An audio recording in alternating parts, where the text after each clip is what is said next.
Wendy's $3 breakfast deal.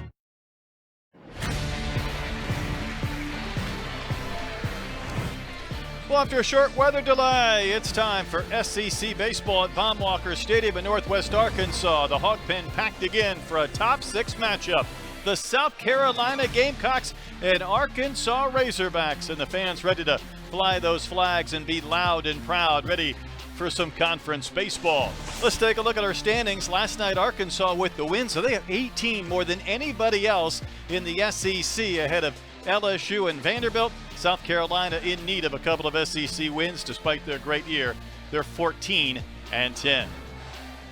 Welcome to the booth. I'm Brett Dolan. He's Troy Eklund. Thanks for joining us. Last night was a Friday night pitcher's duel in the SEC. Arkansas pulled out the 4-1 win. Maybe no surprise. It was Kendall Diggs with the big hits again. Yeah, the guy just loves the big moments, and he comes through almost every time for Arkansas. It started in the 3rd inning. Diggs comes up, runners on 1st and 2nd. The base hit off the first baseman's glove into right field, scores Peyton Holt. That put Arkansas up 1-0 when the game was tied at 1-1 in the 7th. With bases loaded, Diggs comes up, base hit to right field, scores a pair. Arkansas ends up winning that game 4-1, Brett. Yeah, Diggs with 24 RBIs with the bases loaded this year. Now, Troy, Arkansas doesn't do anything exceptionally well. 10th in batting average, 12th in hits, 11th in the SEC, and yet they have more wins than anybody else in conference. Yeah, I think it's walks and just how getting on base and have really timely hits for this Razorback ball club.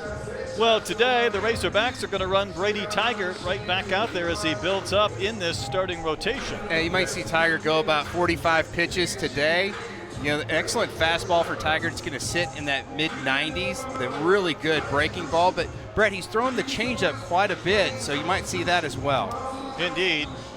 Take a look at the lineup for the Gamecocks that he is going to face. Petrie's the big swinger with 21 home runs. They're happy to have Braylon Wimmer back in the lineup. He had the lone RBI yesterday. A team that has 103 home runs. They didn't homer last night. Neither did Arkansas.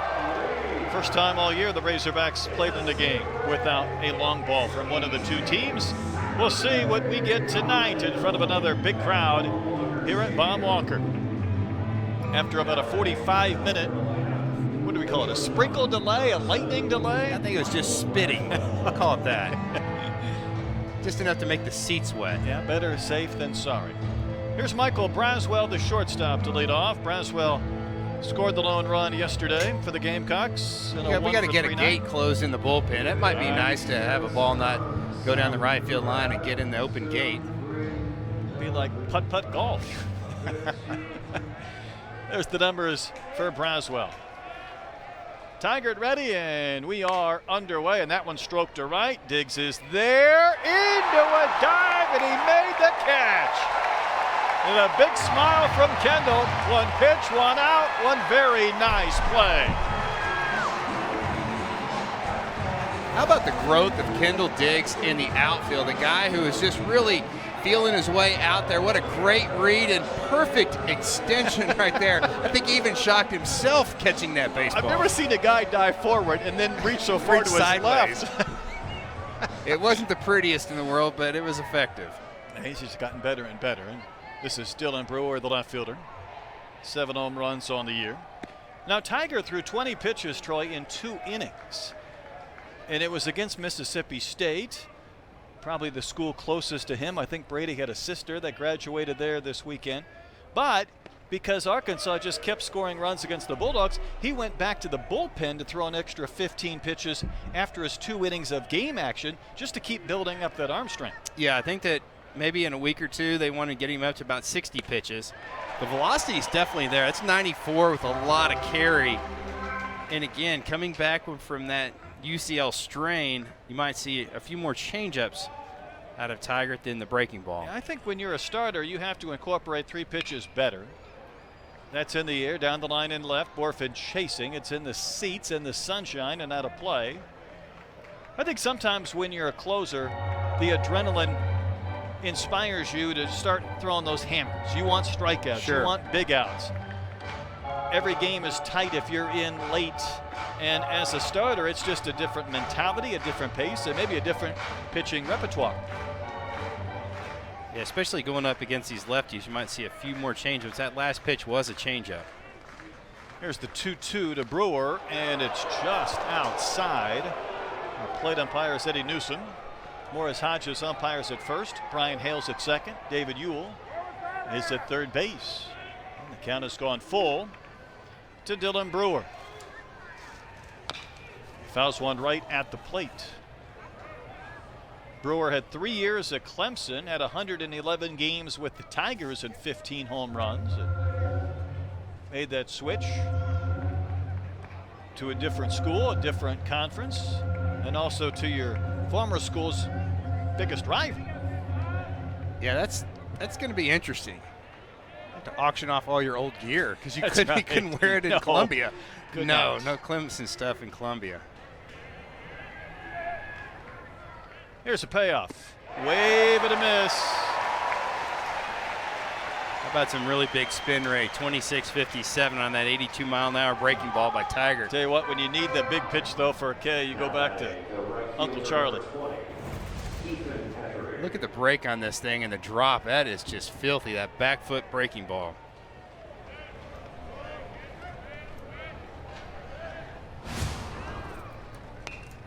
Ethan Petrie in.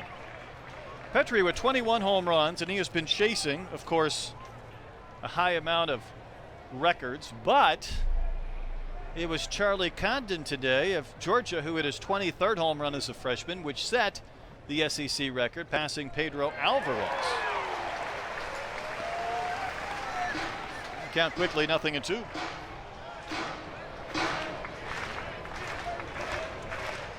See those hands held high by Petrie, the 2-strike pitch. Outside corner, strike 3 called. How about that inning from Brady Tiger?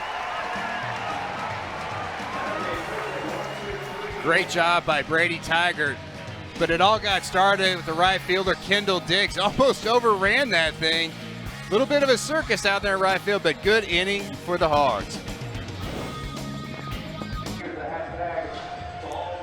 Beautiful night here at Baum Walker after the Lightning moved through the area. Head to the bottom of the first, and Jackson Mahoney, Chicago area native, on to pitch and start for the Gamecocks. Another big right-hander for the Gamecocks. Mahoney's got a great arm. His fastball is sitting 93 to 96 miles an hour. He throws 4 pitches, Brett, the curve, slider, and changeup, and really every one of those pitches is a plus pitch, so he's dangerous with all 4 pitches. Here's the lineup he's going to face for the Razorbacks. Similar to last night, it's Josenberger, Diggs, and Borf in the top 3. McLaughlin back in as the DH. Callie at third, Slavens at first. No Stovall, I would imagine, this entire weekend, so Holt at second. Roland catching. Bolton at shortstop. Batting 9th.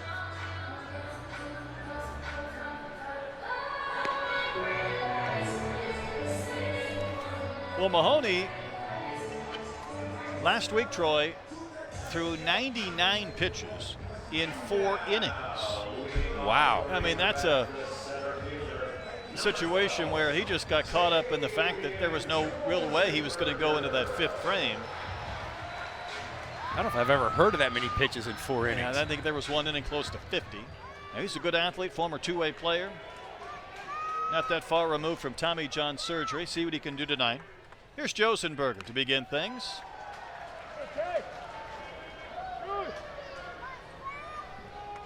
I think it's a high upside, though, for Mahoney. But Josenberger was in the lineup yesterday for the first time since April the 22nd with a hamstring injury. You remember when he had that injury, Troy, the worst part was he had to avoid a tag. It was an awkward fall, and he felt like he was safe, and he was called out. Yeah, that was his comment. Not I got hurt, but I was safe. Yeah, the stuff from Mahoney's real. I mean, every pitch has got some, the changeup's got depth, the fastball's got some carry on it, breaking stuff sharp. He's another Northwood League success story after getting some playing time in that Northwoods League. That's just a no-nonsense summer league. You just get up there and you're going to play a lot of baseball. 1 ball, 2 strikes to Josenberger. And that's A little bit in, not by much. Tavian kind of sold that the way he jumped out of the way. These Gamecock pitchers, they're not afraid to pitch inside. I like that they use the whole entire plate. Josenberger is going to swing and come up empty. Strikeout for Mahoney.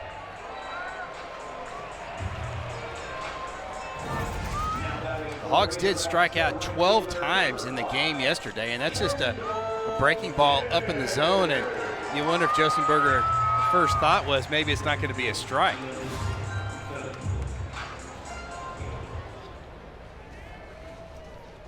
Here's Kendall Diggs. Kendall had 3 runs batted in yesterday, raising his team best number to 55. He's also walked 38 times. Kendall joined us post-game. He also talked to Bubba on the radio, and Troy, he was talking about the fact that Josenberger had walked on a changeup. He was seeing a lot of changeups before his big swing from Austin, and he told Bubba that I didn't feel like he was commanding it. I didn't think he had the confidence in that pitch, even though it was his pitch. I was sitting on a fastball at 1-0. He got one and did some damage. That's an advanced hitting thought process. Yeah, that's when you're really paying attention, when you're in the dugout or on deck.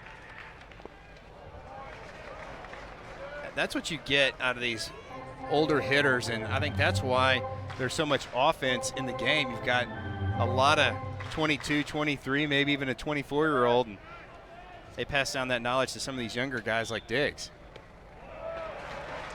And then Diggs talked about his success with runners on base. And again, with the bases loaded this year, he's knocked in 24 runs. He said, the way I take the pressure off myself, I say it's all about the team. I need to deliver here for the team, not for myself. Sure. I need to come through and keep this line moving. Batting with the bases empty, almost corkscrewed himself right into the ground, but he takes ball 4. His 39th walk this season. That's why his on-base percentage is .468. It's going to go up from there. That's Christina out there knitting in the hog pen. Oh, that's nice. That's got to be several days worth of work. Probably don't need that scarf as much tonight as you did for a bulk of the home season. Here's Jace Borfin. Borfin drives one to left. Brewer playing deep, and he will backpedal to make the catch. Pretty good swing by Jace, but Mahoney and the Gamecocks get the second out of the inning. I think that ball got in on Borfin just a little bit, a 95-mile-an-hour fastball that it just didn't get extended. Almost kind of jammed him a little bit. Ben McLaughlin, the hitter. He's had 62 at-bats, 23 hits, 371 average. Single and 4 at-bats last night. Fouled that one away against Mahoney at 95 mph.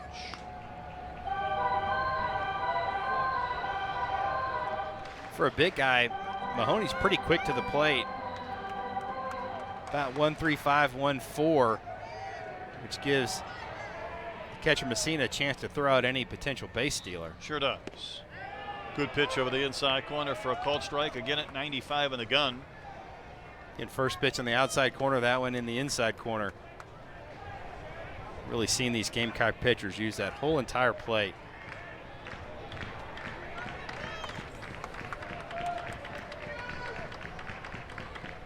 Two-strike pitch, a chopper towards short. Good positioning by Braswell. He'll flip to second for the force to end the inning. Razorbacks get a base runner. They do not score. One scoreless inning in the books.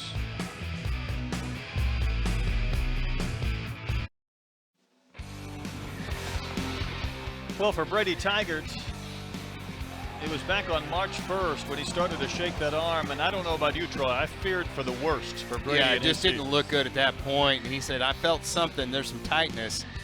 I think that was a really wise move to Arkansas to shut him down at that point. It's really good to see him back and really in pretty good form. You and I have seen this hundreds of times over the years when it comes to maybe a pitcher in that situation. As Cole Messina steps in, you come off the field and something doesn't feel right, and the next day someone says it might not be as bad as we think it is, and then 2 days later he's having Tommy John. Right. Yeah, it's usually the surgery almost like 9 times out of 10. That's so right. It was very much a blessing for Brady not to have to go to surgery. Messina has 15 home runs, 58 knocked in for the Gamecocks. Had one of their 6 hits last night.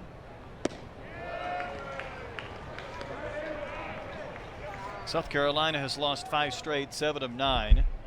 And it's a unique situation for the Gamecocks. And we documented their injuries last night. They've got a few position players back. Chop it to Cali, waits for the high bounce. A throw to first is scooped by Slavens for the first out of the inning. But Troy, as good as they are, and right now, you know, they'd be a national seed, and I think when they get their players back, they're deserving of that. But they're 14-10. If they lose tonight, 14-11, you start to get closer to that 500 mark. That does not usually bode well for national seeds. Yeah, you really want to, at least in the SEC, get up to that 15 wins. And yeah, it's been tough for this team with all those injuries, and they're just now starting to get a few of those pieces back. Gavin Costas fouls one away. Yeah, some of those pitchers still didn't even make this trip. And again, and that's what you want to do as a coach. I think both coaches are doing the same thing.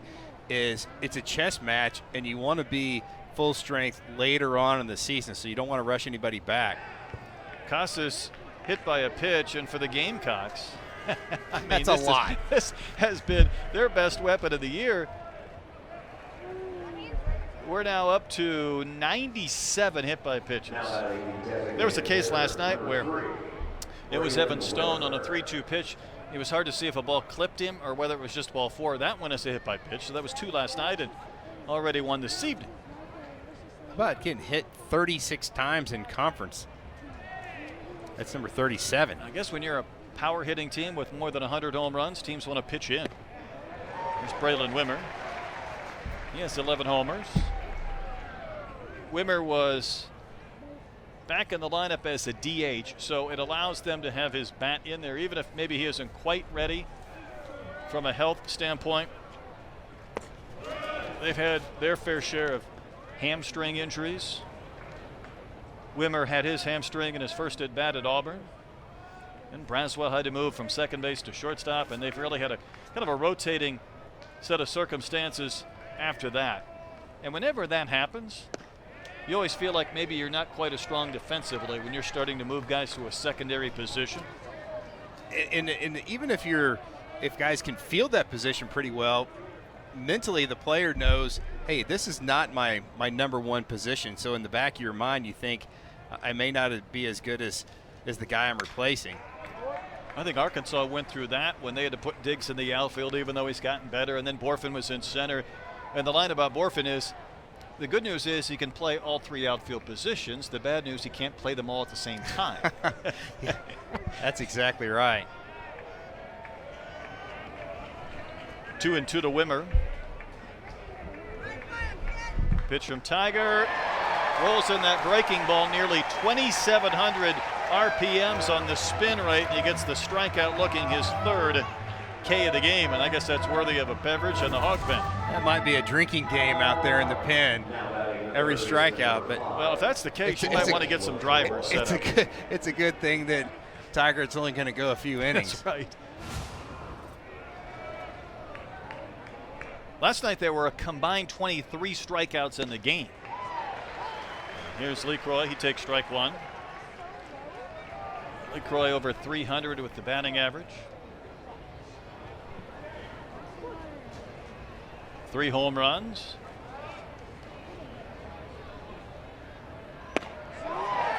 Quick strike 2. Right, this is a Gamecock team that's hit 44 home runs in conference play, so there's some definite thump up and down that lineup.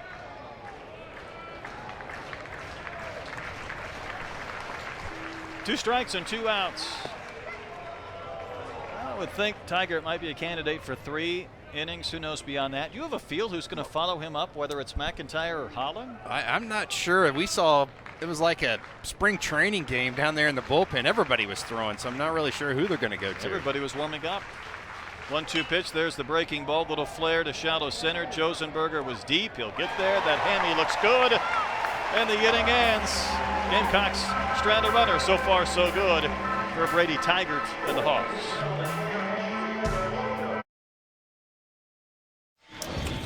This week, Arkansas has been the host of the SEC softball tournament. The Gamecocks, as a 10 seed, had one heck of a run, but the Tennessee Lady Vols win it all. Maybe no surprise. There's a celebratory spike. And again, the Lady Vols won that tournament. Once Arkansas figured out the weather thing, Vogel Park was a tremendous host. Of course, you got to have that ice bath for Coach Weekly. Regular season champs, tournament champs. Kiki Malloy hit one into the parking lot yesterday. Did she almost hit the truck? Yeah, she almost hit the TV truck. Tell you what, though, South Carolina, they should be proud of their team. A 10 seed that got all the way to the championship game. That's really impressive, and it's going to bode well for them for the regionals. There's Caleb Calley. Swings at the first one from Mahoney. A soft chopper to short. Braswell will field flip, and Casas able to gather it for a quick out to begin the bottom of the second.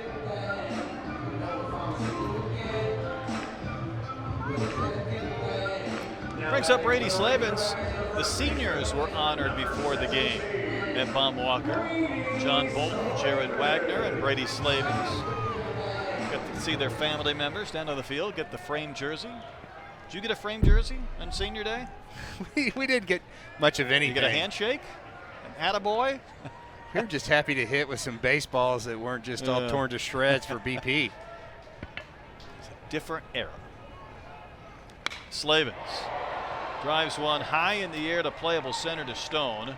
He nearly got decapitated last night by Petrie, and Petrie nowhere near him here, and Stone makes the catch for the second out. Be interesting to see how that conversation went. So Ethan, please don't take me out on the next fly ball to center field. Don't clothesline me. It's a big dude over there at right field. Here's Peyton Holt. Strong fastball for strike one. Holt had a couple of walks. He doubled, scored a pair of runs. Getting more playing time for Peyton Stovall.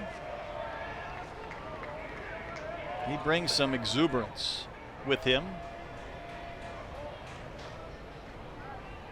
Mahoney's 1-1 is at the belt, outer half of the plate for a called strike.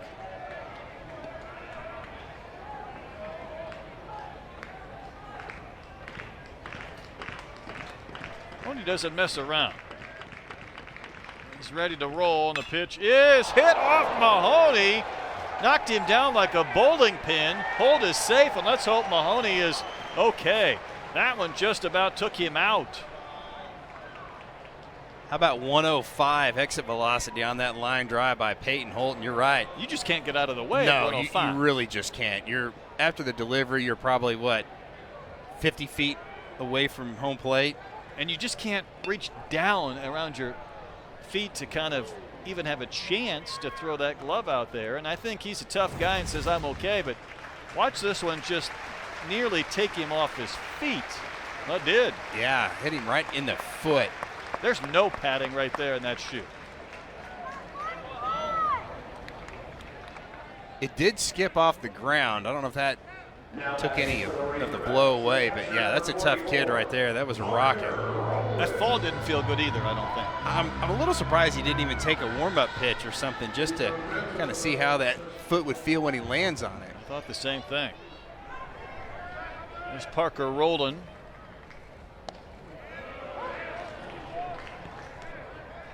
First pitch strike to Rowland. Couple of homers, 191 average. Boy, the Gamecocks just happy to have everybody in one piece after some of the excitement.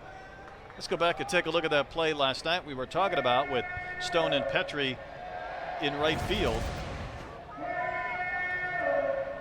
This is Stone's ball, at least it looked like it was, and then watch Petrie just take him out. Almost like lucky for Stone that his hands were up when he was catching that ball, because that's what blocked him. It would have been a straight shot to the head. if he wasn't catching the ball at that time. But yeah, that's like getting hit by a freight train.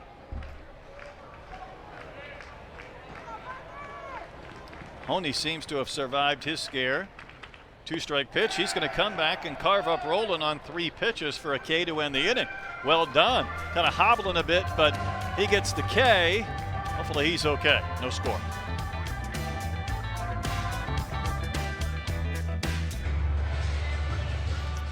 On we go to the 3rd inning. Here at Baum Walker. Top 6 matchup, Gamecocks and Razorbacks. No score. Jack Mahoney didn't look comfortable, Troy, heading off the mound in the dugout, even though he just carved up Roland to end that inning, and he's trying to smile off the pain maybe. Yeah, that was a bullet off his foot, and like you said, there's no padding down there. You just hope everything's okay. You too. Here's Will Tippett from Stone Mountain, Georgia. A liner over Bolton into left center. That is the first hit for the Gamecocks. Leadoff single here in the 3rd inning. This will be the test now for South Carolina. Last night, with runners on base, they were 2 for 15. And this is a team that gets a lot of runners on, walks, hit by pitches. Obviously, they do a lot of damage with home runs, although not last night. Yeah, very interesting that not a home run was hit by either team, and that's the first time this season Arkansas has played a game that the other team hasn't, either themselves or the other team hasn't hit a home run. So that's, and it wasn't like the wind was blowing in 30 miles an hour either. It was not the case, right? Not cold. Callie playing right at the cut of the grass with Stone. He's already squaring. Stone will pop up the bunt. That is an easy out. Boy, that's frustrating. I wouldn't have been surprised if Tiger didn't pitch him up in the zone to see if he could get exactly that. Yeah. Sometimes I'm a little surprised that you don't go with a breaking ball right there, but I think the location of that fastball, that pitch is out of the zone. Look right here on TrackMan, Brett, where it is. It is really high, and as a hitter, you've got to start that bat at the top of the zone, and it's above that barrel. You've just got to pull it back. Easier said than done. Here's Michael Braswell. Takes that big hammer for strike 1. The spin rate of that thing nearly 3,000. Now, there aren't many guys in the major leagues who have a spin rate of nearly 3,000 on a breaking ball. Yeah, that's crazy spin. Fastball misses low. And what it does is you can start that pitch where other pitchers can't. You know, you can start it way out of the strike zone with that big spin rate, and it ends up in the zone.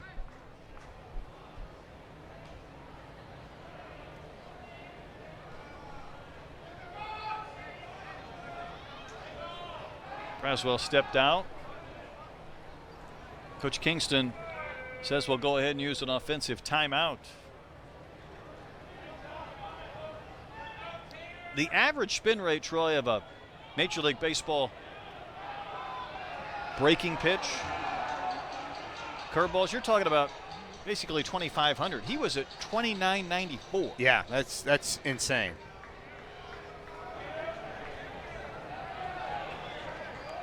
I should have taken a picture of it on TrackMan. Say, he really did it. Here's the 1-1. Tries to locate a fastball and does. At the knees over the inside corner. Kendall Diggs, the right fielder, really swung around to that right field line, trying to take away that blue hit by Braswell if he shoots one that way. Arkansas has been really good on getting ground ball double plays so far this year. Bolton here has just one play, that's first. Tried to tuck that into existence too, it just did not work. Yeah, just a slow tapper, and I think when Bolton got in front of second base, closer to the pitcher's mound, he realizes, yeah, I can't go backwards with this thing. Braswell runs really well. It's like, I better just get one. That ball came up on him. That's a really good play by Bolton. Did.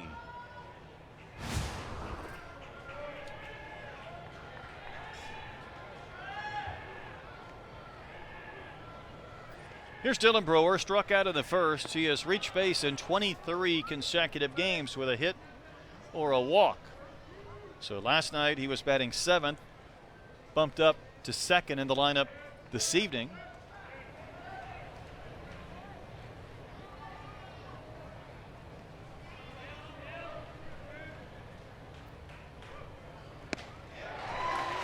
Takes a pretty good pitch for strike one. Brett Brewer came into this ball game in SEC games hitting .290. So a guy that can really get it done. Gamecocks would really love a base hit and score that first run of the game.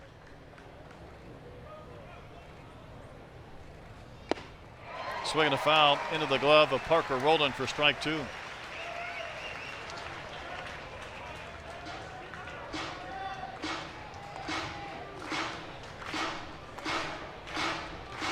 Brewer's only hitting .212 with runners in scoring position this season.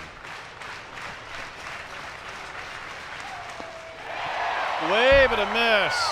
How about 37 pitches? An economical 3 scoreless innings for Brady Tigers.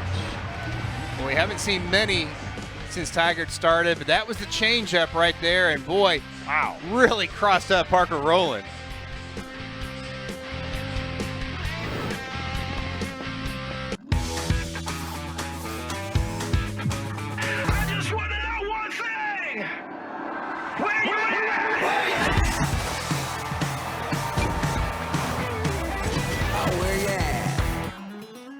It's called the juice. It adds that jazz to your sub.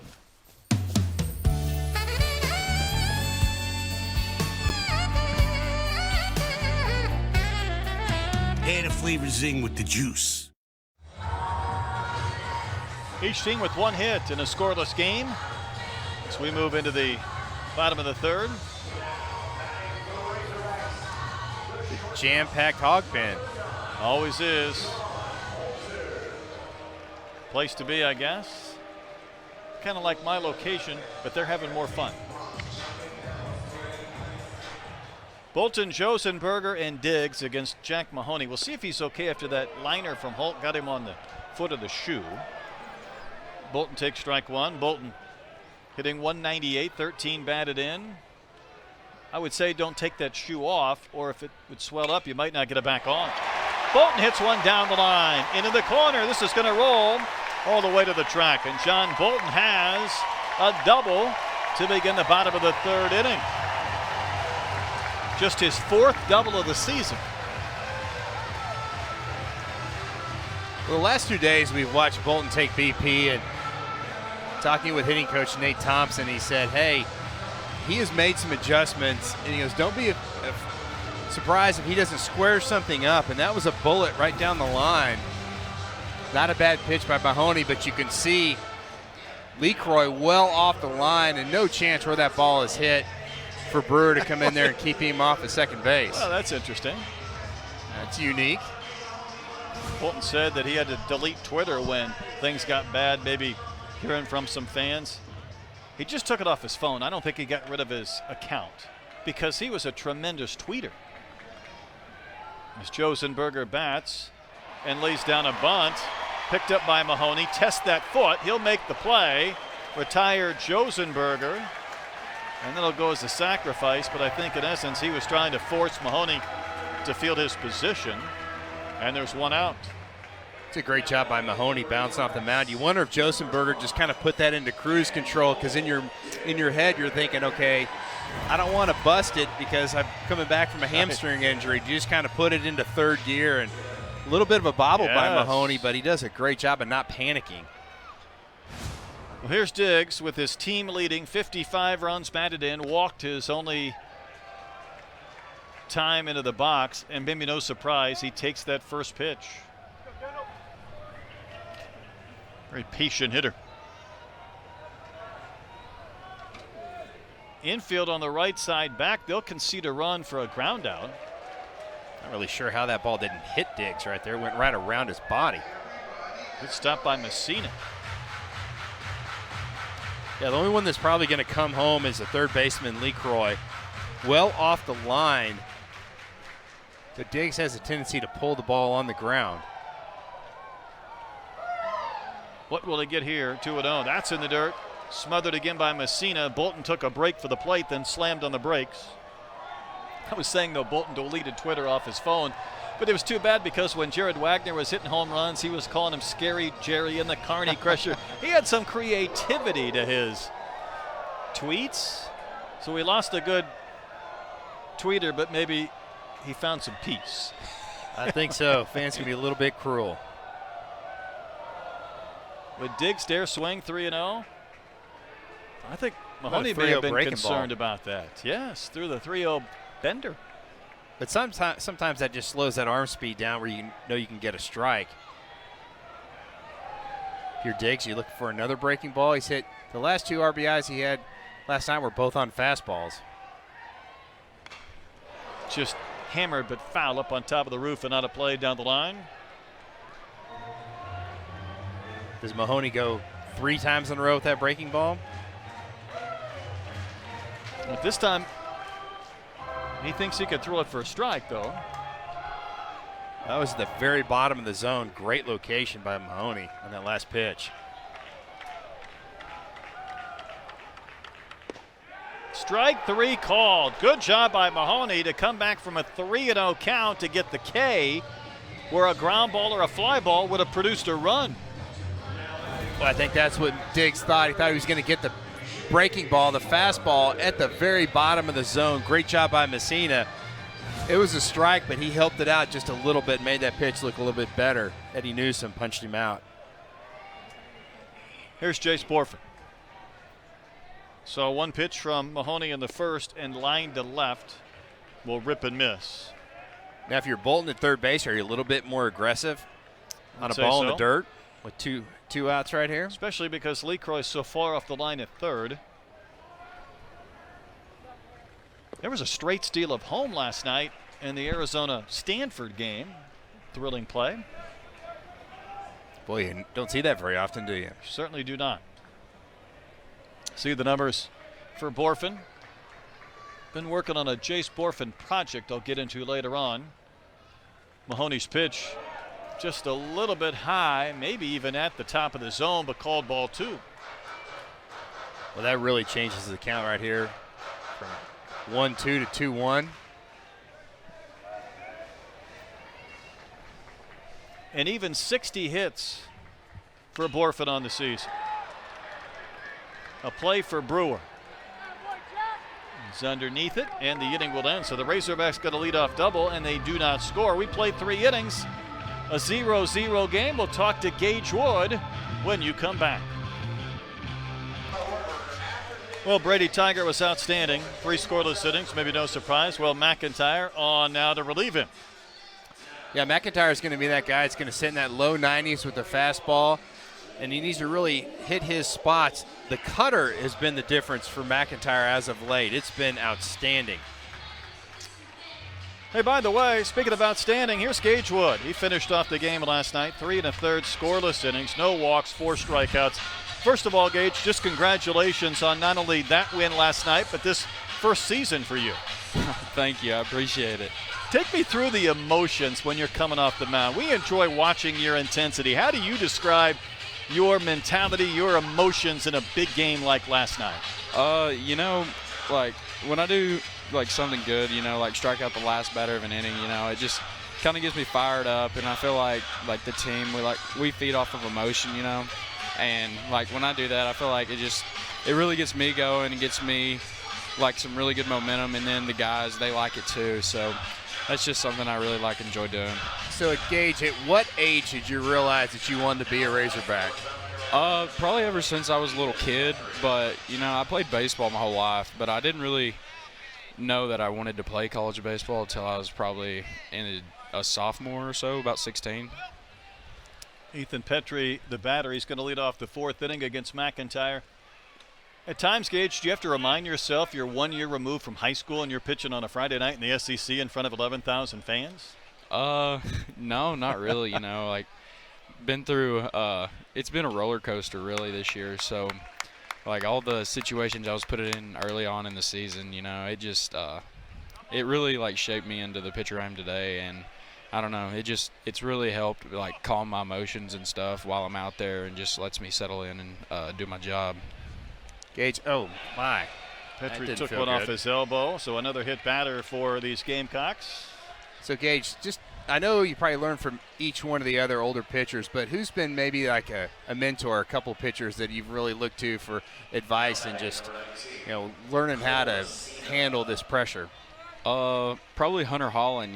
He's my road roommate, and at the beginning of the year, he told me that I had to quit. I had to just kind of quit being soft. He was really direct about it, but no, it was what I needed, and I think it made me and him like a lot more close. And when he told me that, I needed to start acting like I was here for a reason, and because that would make me start doing my job and increase my performance, and it really did, because I still remember the conversation he had with me, and yeah, that helped a lot. I would imagine he is a very direct guy as Messina singles to right, so a couple of base runners on base. And I've enjoyed your interviews whenever I've seen them on camera, Gage, and you made me laugh the other day, I think, at Mississippi State when you said you have a knack for taking a normal ninth inning and turning it into a high wire act. Last night you came into one, so you're not coming into the seventh inning with the bases empty. There were runners on the corners, tie game. Did that even feel a little more intense? Hold on, there's a ground ball to right, a base hit by Casas. Here comes Petrie around third. He's going to score the game's first run. And South Carolina has 3 straight base runners and a run in the 4th inning.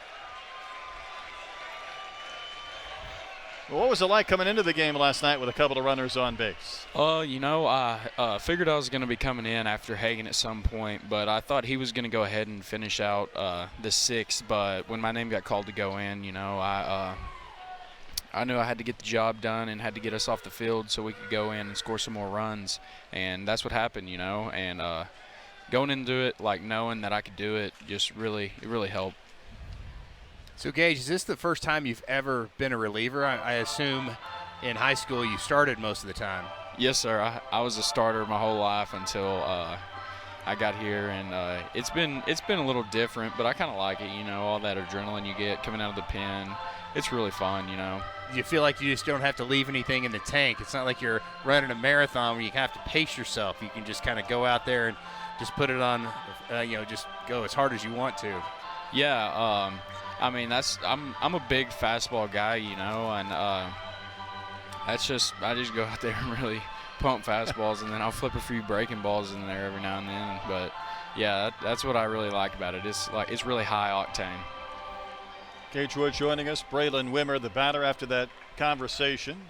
Gamecocks have runners on the corners, nobody out, in a 1-0 lead, and Wimmer struck out looking his only time in. Maybe a safety squeeze. Rowland couldn't untangle himself from Wimmer. Wanted to throw behind Messina at third base. Felt like he had a chance for a pickoff. I think Callie wasn't there. I think he wanted to throw the baseball. The runner at third was well off the line was Messina, but Callie just wasn't covering the bag. Going to follow up with Gage after this next pitch to Braylon Wimmer. Fouled back, and because you were a starter, Gage, in high school, does that help? I mean, you've had a couple of these 59, 60 pitch outings the last couple of weekends, which may be a little bit more than most relievers. Does that starting background kind of help you navigate that many pitches coming out of the pen? Oh yeah, for sure. In high school I would go complete games, like throw over 100 pitches, and last night, if you were watching, like when I came in the 6th,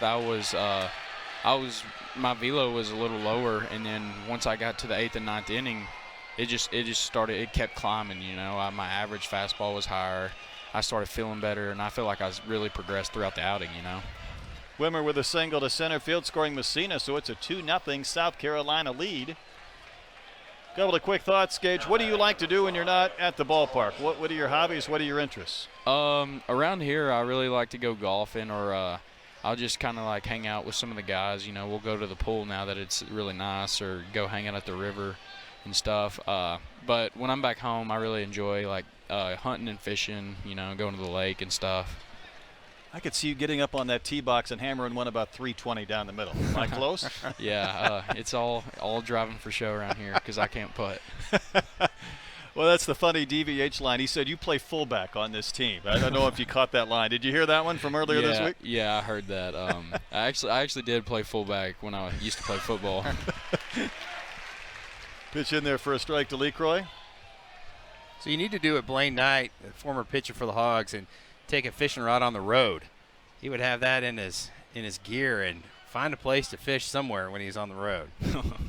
Yeah, I mean, I honestly couldn't really think of anywhere we could have done it because we've always stayed on like one of the like bigger like name places. Like in Ole Miss, we were at the Square. In Athens, we were around. I'm not even sure what it was called, but we were there. And then when we were at LSU, there wasn't really anything around us because we were like almost 30 minutes away from their stadium. Gage, a couple of more questions before we let you go. What's kind of the thought process, the mentality as we get towards the end of the regular season, towards the conference tournament and the postseason? It feels like every weekend just continues to be a gauntlet, but you can kind of see just getting a little bit closer towards kind of what you dream about, pitching in a conference tournament or an NCAA regional. Yeah, I mean, I'm super stoked to do it. It's a dream come true, and I'm really looking forward to it. Like we've had a pretty good season this year, and I think everyone's ready to go compete for something just a little bit bigger. But we just got to keep going and keep grinding. Gage, great job with us, and we've really enjoyed watching you pitch. But thanks for spending some time with us. Yeah, thank you. Indeed, that's Gage Wood. Well done. 2-2 to LeCroy is fouled back. Felt bad for him. I mean, South Carolina's just running up the hits, and he's trying to hang with us, but good conversation. How about 3 straight hits after a hit batter? And Gamecocks have really jumped on Will McIntyre. You noticed anything with that cutter or that location right now with McIntyre? Is he trying to find it, just kind of get his feet underneath it? Well, I tell you, the thing that has impressed me so far is the Gamecock hitters have laid off that pitch. It's down and away. It starts in the zone. And then it breaks down and away. So, they're hunting that cutter up. I think that's why they're having a lot of success. Here's the 2-2. There it was, but LeCroy swung through it, and McIntyre gets his first out on his 16th pitch. That is the very top of the strike zone. And you can see that was a pitch that it didn't end up over the heart of the plate, up over the letters, and that's a tough pitch to get on top of. Certainly is. Gage is a well-spoken young man, though. Sometimes we throw those freshmen into the fire just to see what we're going to get. Yeah, he can handle the pressure. Here's Will Tippett. Shows bunt, takes a strike. I guess when you're a reliever, you've got to have that mentality. I would you think can so. just take pressure any way it comes at you. It's like a quarterback. You better be able to handle all and everything. 2 runs have scored this inning. Casas at second, Wimmer at first. They both have runs batted in, and boy, Roland got crossed up again, Troy, and McIntyre's tapping his chest saying, my bad. I think he was the one that didn't have the sign correct. That's one of those pitches, a lot of times, even though it was in the strike zone, it doesn't get called a strike, and Roland's that's self-defense right there. He's just trying to knock that thing down so he doesn't take it directly off the chest protector. How about that? He got the strike call as well, even though he was lucky to just catch it. There's a pop-up on the infield. Infield fly is called, but Holt will put it away for the second out.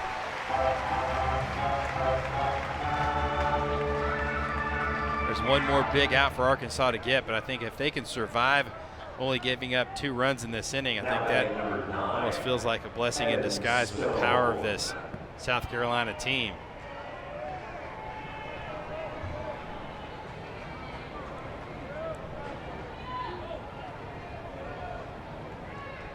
Brings up Evan Stone, who popped to third on a bunt his only time in.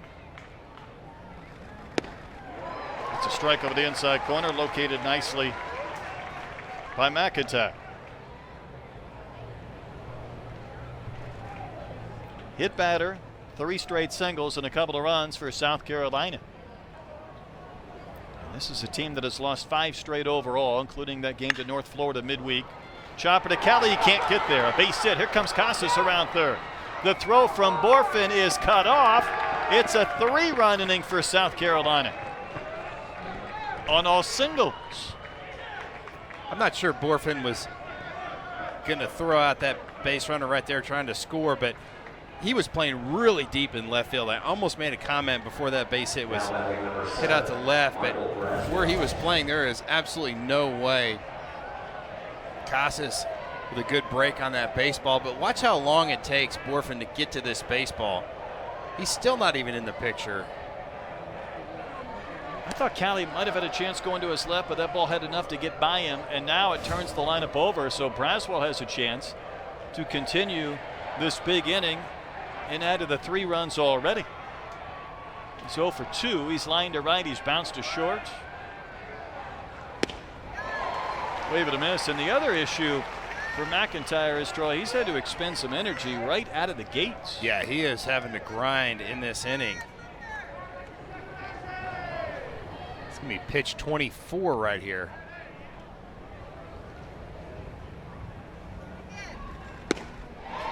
Wave and a miss. Again, Roland was thinking about throwing behind one of the base runners.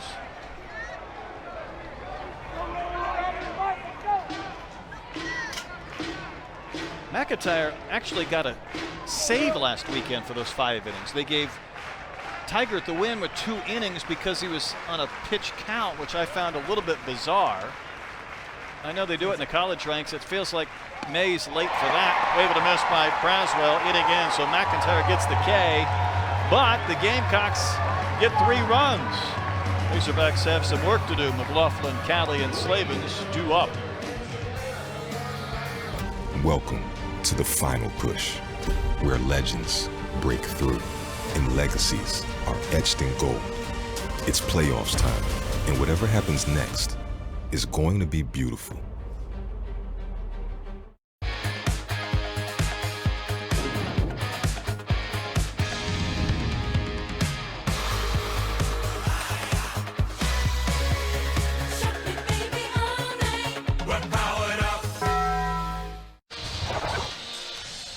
RBI girls trying to get this crowd up on their feet. South Carolina took some of the steam out of the sold-out crowd tonight with a 3-run top of the 4th inning. McLaughlin, Callie, and Slavens here in the bottom of the frame, and Jack Mahoney, Troy, has been as impressive to watch as Eli Jones was last night in the start. Yeah, both these South Carolina starters have done a great job. The command is what has really impressed me with all their pitches, the breaking balls as well as the fastball. First pitch at 92 for strike 1.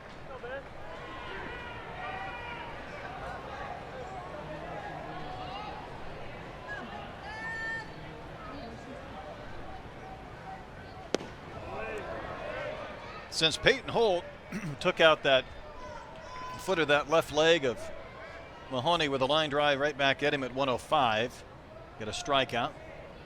Gave up a leadoff double to Bolton last inning, but then worked around him as Arkansas stranded him at third base. Yeah, great numbers right there for Mahoney. Only that 1 walk, but pitching on a lot of guts right now. The 2-1 pitch is popped up. The third baseman, LeCroy, covering a lot of ground, able to put it away.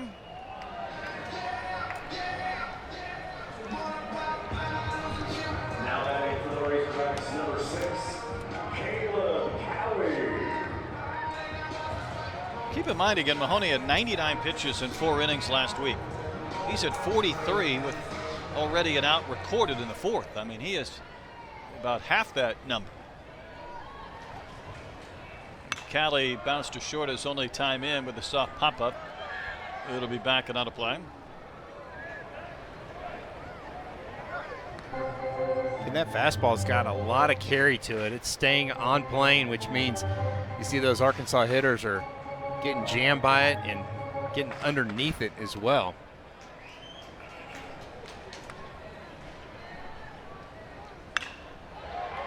Callie strokes one out into left center, and it'll be Brewer circling behind Stone to make the catch. Arkansas hit a few balls off the bat, Troy. You think, well, boy, that has a chance to get out there, and it just kind of dies, which I guess speaks to these Carolina pitchers staying away from the barrels. Yeah, I think that one got in on Callie just a little bit. Upper third of the zone, and DVH is looking for some offense. Only a pair of base hits for Arkansas so far. Slavens flew out to center, his only time in.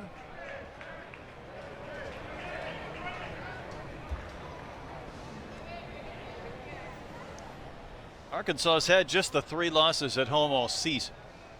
So they have truly dominated here at Baum Walker. The 29-3 start at home equals what the team did in 2018, same record. That squad, as we know, that went to the title game, finished 34-4 at home. 2 of those 4 losses came to South Carolina. There's another one that nearly got Mahoney. I thought he threw that leg out there like he was trying to stop it rather than get out of the way, but fortunate he didn't get struck again. And Slavens at 107 off the bat has the single. Might get him an L screen.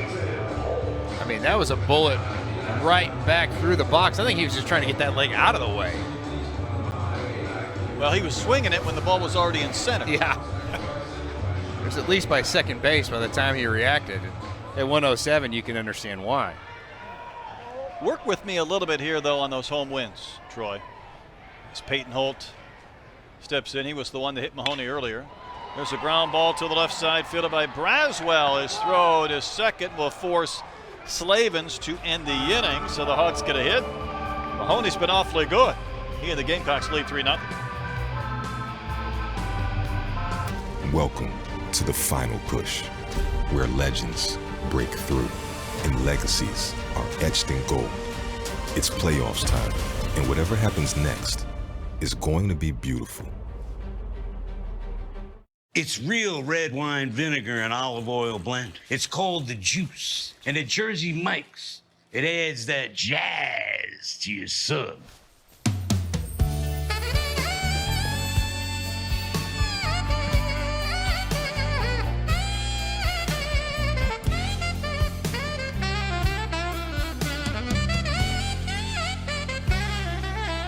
Add a flavor zing with the Juice. Jersey Mike's, a sub above. Well, the 4th inning was big for the Gamecocks with a pair of runners on. A base hit by Casas scores Ethan Petrie for their first run. Another base hit for Braylon Wimmer scores Messina right there, and they had a 3rd run after a base hit by Stone, and Casas comes around to score. 3 runs in that inning, all on base hits except for the hit batter of Ethan Petrie. Big frame for the Gamecocks after getting just 1 run last night. And this is a team, 5 straight losses. Again, if they can get a win tonight or tomorrow and then start to build towards getting their roster healthy, we can do a lot of damage. A club that has not been in the postseason 2 of the last 3 years. Kingston knows he has a very talented group and able to get Wimmer back and starting to work towards a few of these position players. Here's Brewer to lead off. Troy, I was talking last inning about Arkansas and where they have been at home. Now, that's the challenge South Carolina and anybody has when they come to Baum Walker. Arkansas 29-3 here at the stadium. If Arkansas would win either tonight or tomorrow, that would get them to 30. Hosting a regional, you would think, takes 3 wins to get through a regional. That would put them at 33. Right. If they would win the first game or one of the first 2 games of a super, they would be at 34, needing 1 more win to get to Omaha and set the record for most wins at home in a season. Wow. There you go. It's a lot of math. Well, I'm impressed. But yeah, both these teams play very well in their home parks. Brewer waves and misses. He has struck out all 3 times today. McIntyre faces him for the first time, and that's how the 5th inning begins. Really good changeup right there by McIntyre. It's the Baum Walker effect, and again, 2018, the 34 wins. They weren't far off in 19, 30 wins. Only in 2022, a year ago, did they finish at 28. And as we know, Troy, I think that Vanderbilt series, they lost 2 of 3 before they went on the road to Alabama and Hoover. So they had a chance to get 29 had they won that series. That was sort of the fade. As Petrie will wave and miss. Petrie started last inning by getting hit by a pitch and scored. I think when you talk about home field advantage, both these programs have got great fan bases, and I think that both teams really feed off those fan bases. That's trouble. Petrie skies one down the line and right into the corner, and that's foul off the Bases loaded, landing facade and ending up down in the loge boxes. Where was the guy with the fishing dip I net? need to play the carol. So Charlie Condon has already homered today, his 23rd as a freshman. Petrie at 21. It's been quite an amazing freshman season for this young man. Troy, the comp I think Aaron Fitt of D1 Baseball threw out there was Chris Bryant. And you think about the size of Bryant, about the same size. And of course, he was a Golden Spikes winner, so that's not a bad comp. Yeah, no, he had some. Was it San Diego? That's right. Where he played. It's Funny not a bad part place is, to play. it is not. The athletic director there was a guy by the name of Bill McGillis, whose son, Will, is on the team at South Carolina, and his other son works in the athletic department here. So Bill got to witness Chris Bryant watching Petrie, and Petrie angry, Troy. He must have been looking for something else. He just took strike 3. Yeah, that's frustration with himself. I don't think he's mad about the strike call. It's a pretty good fastball by McIntyre. Definitely not down, and you can see the frustration there. And I tell you, as a hitter, when you just get locked up and you can't pull the trigger, That body language there once to me, or twice. No, it just shows to me that he's a little bit frustrated right now. That ball off the bat of Messina, sky to right field, and Josenberger gets back to make the catch. So Will McIntyre had a bounce back inning.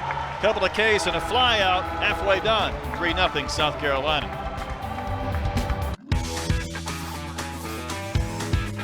I just want to know one thing. Where you at?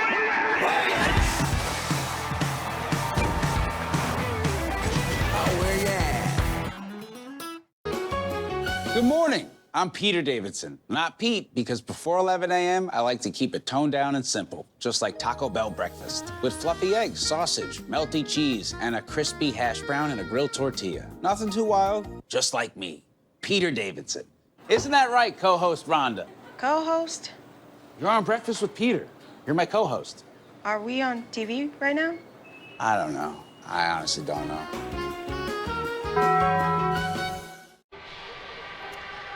Well, if the season ended today, here's your seeds for the SEC tournament. Arkansas, one more win than Vandy, then LSU and Florida.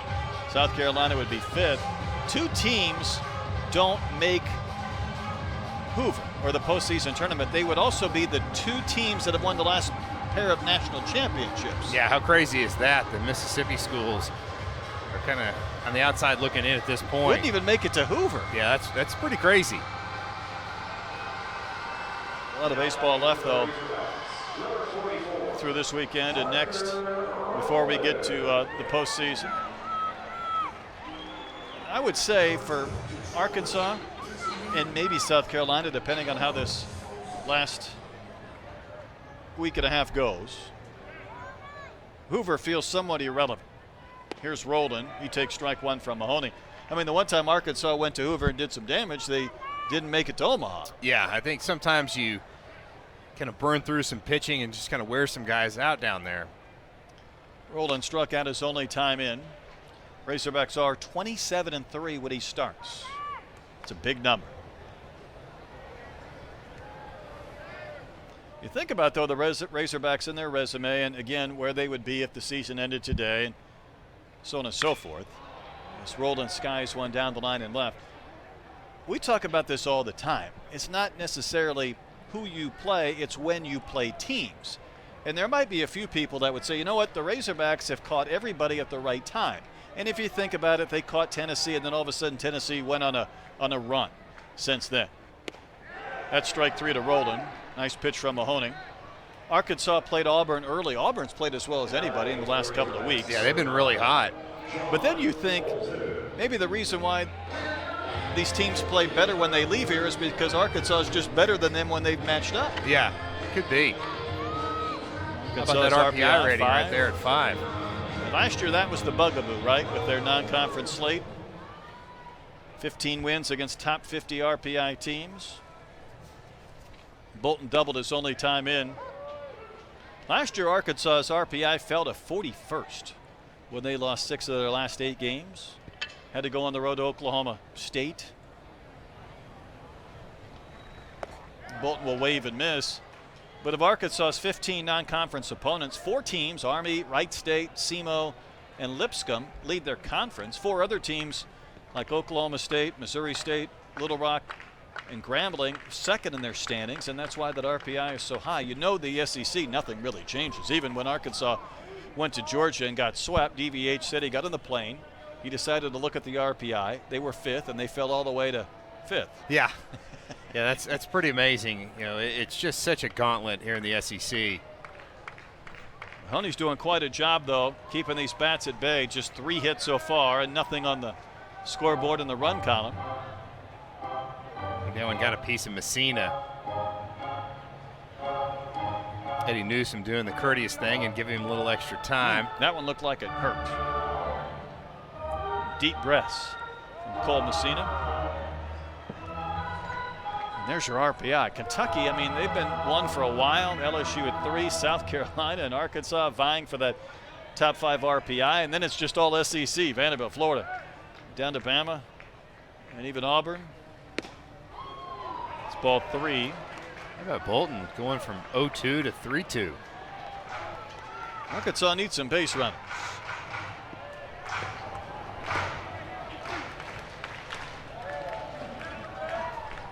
Here's a payoff pitch from Mahoney. I got a piece of Messina as well. Next pitch will be number 60 for Jack Mahoney. From the Chicago suburbs all the way to Columbia, South Carolina. And the payoff is chopped up the middle. Who wants it? Braswell, the shortstop, throws on the run. Nice play to get Bolton for the 2nd out of the inning. Tremendous range by Braswell right there. And that's what they get when they have him back in the lineup, back from an injury, and just tremendous range. I love how he didn't rush this play. He knows he's got a shortstop running in Bolton, but he makes that play look really easy. That's a great angle to witness just that. Made sure he had a good handle on that baseball before throwing on the run. And Josenberger dropped down a bunt for a sacrifice and also struck out.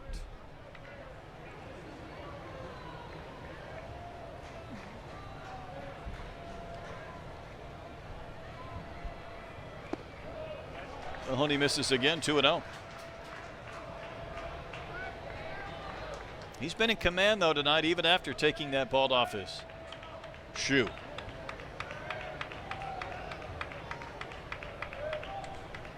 It's like he went into a deeper level of concentration after that's happened. You can see why that might happen. It's like basketball players who are sick. Normally they have their best game. They just You're not nervous. You're just worried about focus. the throbbing pain in your foot. Yeah, survival and getting to the finish line. That's low ball 3. Diggs hoping for a chance to bat. Arkansas trailing 3-0 after the Gamecocks scored all 3 of their runs in the 4th. Josenberger does have some thump in his bat. 7 home runs on the season. He will take ball 4, and that's a 2-out walk in the Razorback 5th inning.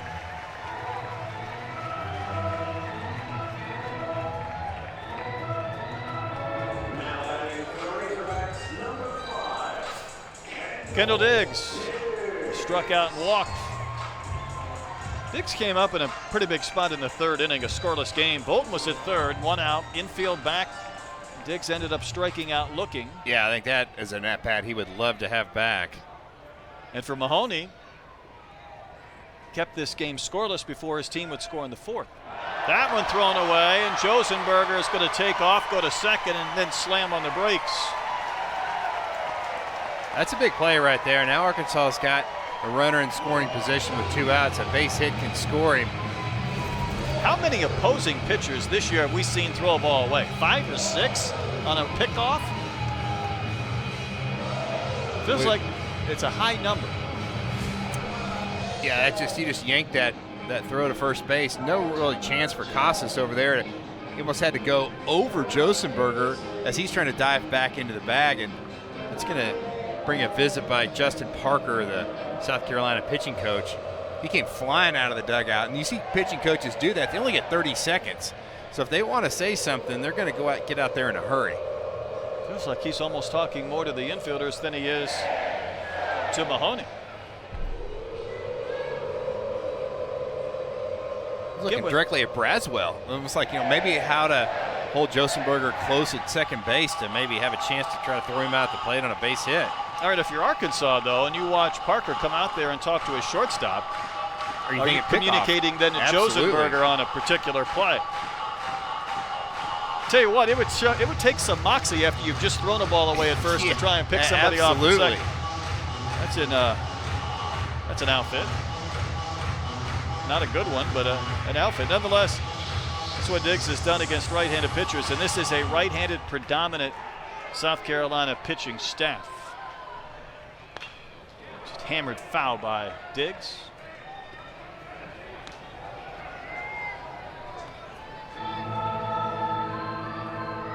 Ethan Petrie is going to have to chase and flip it up into the seats.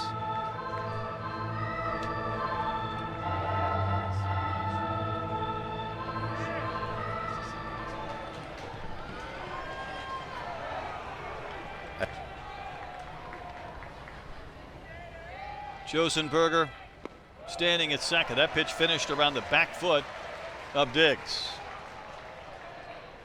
Here's the defense for South Carolina. You've got the second baseman Tippett playing in shallow right field, but Casas, the first baseman, is really far off the line, and then you've got Braswell, the shortstop, playing right behind second base. Wave and a miss. Power against power. A really good fastball on the outer third. See Kendall kind of pulled off of that one.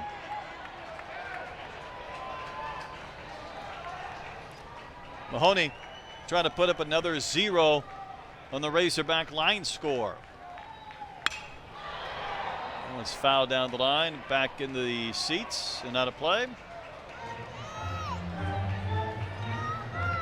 A 95 in that last fastball by Mahoney. Is everybody Velocity okay? is still there. Someone's pretty happy. One lady's scared to death. Yeah. She may never come back to another ball game. Shell shock. 1 ball, 2 strikes to Kendall Diggs. Softly floated foul down the right field line into the seats. Souvenirs for everybody. How about that?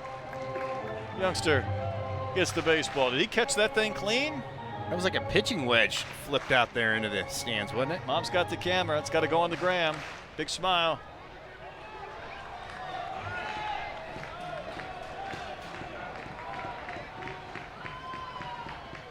Another pitch to Diggs. A little bit in. You could see the back of Eddie Newsom as he screamed ball, as if to make sure that was emphatically known that pitch was in, and it was. Barely. That's a great location by Mahoney on that fastball, but a better take by Diggs.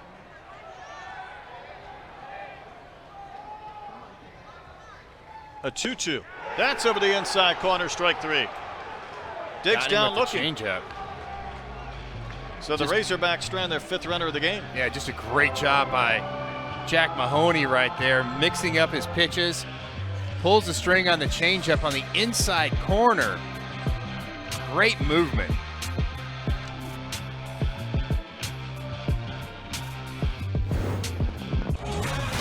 It's action-packed. It's adrenaline-filled. It's must-watch. It's going to be special. It's going to be a fun year. Guardians, Mets, MLB stars take the stage on Sunday Night Baseball. At Jersey Mike's, they freshly slice your sub right in front of you, which takes some training.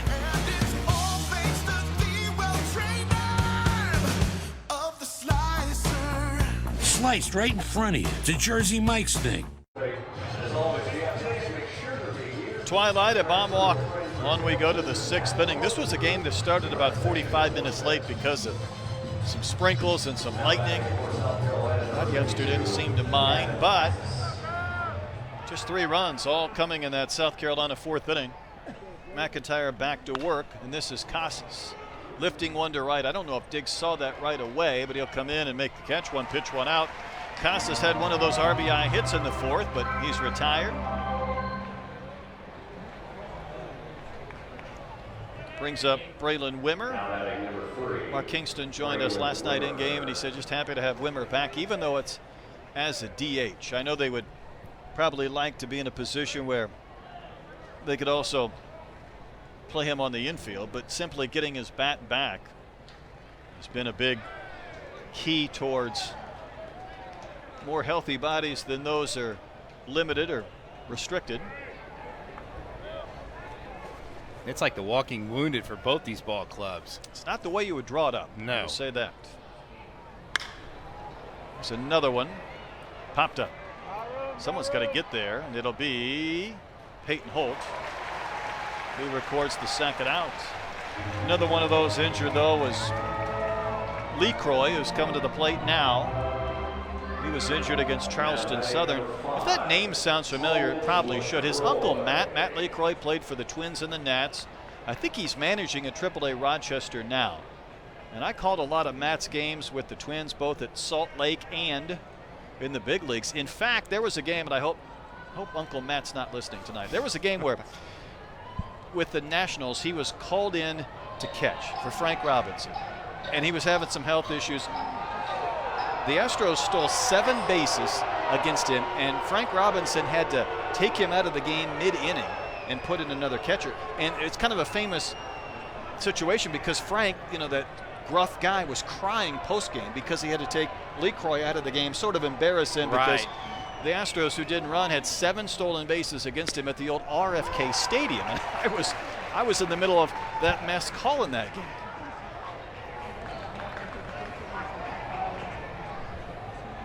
Talmadge, meanwhile, is 0 for 2. You make Frank Robinson cry, that's a rare occurrence. That's a chore right there, isn't it? McIntyre would love to get through this inning and get the Razorbacks back at the plate. He's retired 6 in a row as McIntyre. I think one of the challenges of piggybacking with Tigert is that these hitters are 3 innings into the game when you're just coming out of the pen. Yeah, I think so. They've got definitely the advantage, and they jumped all over McIntyre. It's a great location with that fastball right there. Again, not eye-popping stuff from McIntyre, so he's got to do just like that. He's got to dot the corners. Dot the corners, mix in that breaking ball, that cutter. And that one's down, and the count's gone full.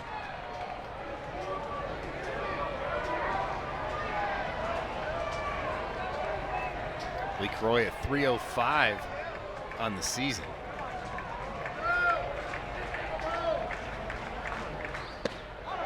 McIntyre gets strike 3 called. Lee Croy can't believe it. McIntyre has set down 7 straight. Boy, the reacts were good on that one. Lee Croy couldn't believe it. McIntyre had the scowl. Inning over.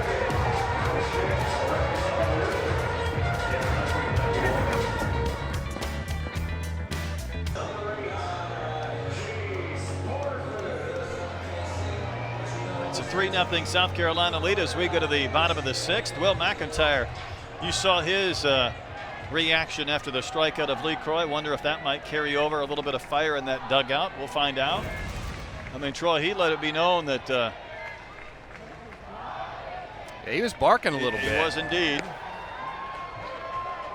Arkansas has mustered very little against Mahoney. It'll be Borfin, McLaughlin, and Cali in the 6th.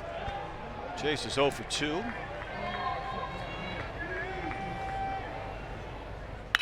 Hard hit off of Mahoney again, right to Braswell, and this one results as an out. That is the 3rd ball right back at him.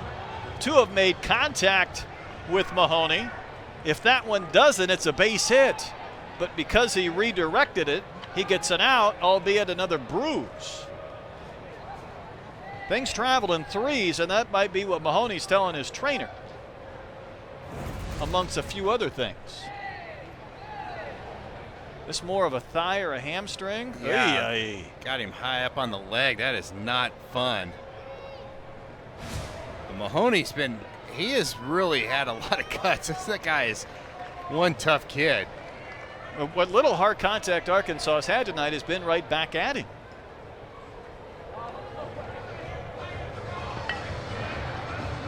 Arkansas could have used that base hit. It's Ben McLaughlin. I was getting ready to say this Arkansas team has certainly taken on the demeanor of their head coach, Dave Van Horn, businesslike. There's kind of a quiet intensity. Every once in a while you see it a little more pronounced, businesslike as they go through this stretch, even with guys like McLaughlin forced into this not only starting role but batting cleanup. And maybe the best coaching job that DVH has done in his career, considering the challenges, to be sitting here at 37-12 and more wins than anybody else in SEC play. Yeah, when you're having to really kind of put the pieces together of this puzzle, it has not been easy, and you're just trying to figure out, well, what's the best lineup, and right. We've seen a bunch of different lineups out of DVH. 2-0 the count. Hard hit. Casas has it trickle loose, and they still get the out at first. Wow, the ball is really bouncing the Gamecocks' way tonight. The ricochet, and again, great job by Casas not to panic it. How about with all your momentum going toward the outfield, he has to reach across his body, being that right-handed first baseman, doesn't panic and makes a great throw right at the shoe tops. But, you know, the reason why that was successful, Mahoney got to the bag. He wasn't having to kind of search for the bag. His foot was already on that base when he had to make that scoop. Kelly floats one out to left. Here comes Brewer. He'll make the catch in the heart of the lineup. Quietly disposed of again by Mahoney. He's done a fine job. 3-0 South Carolina.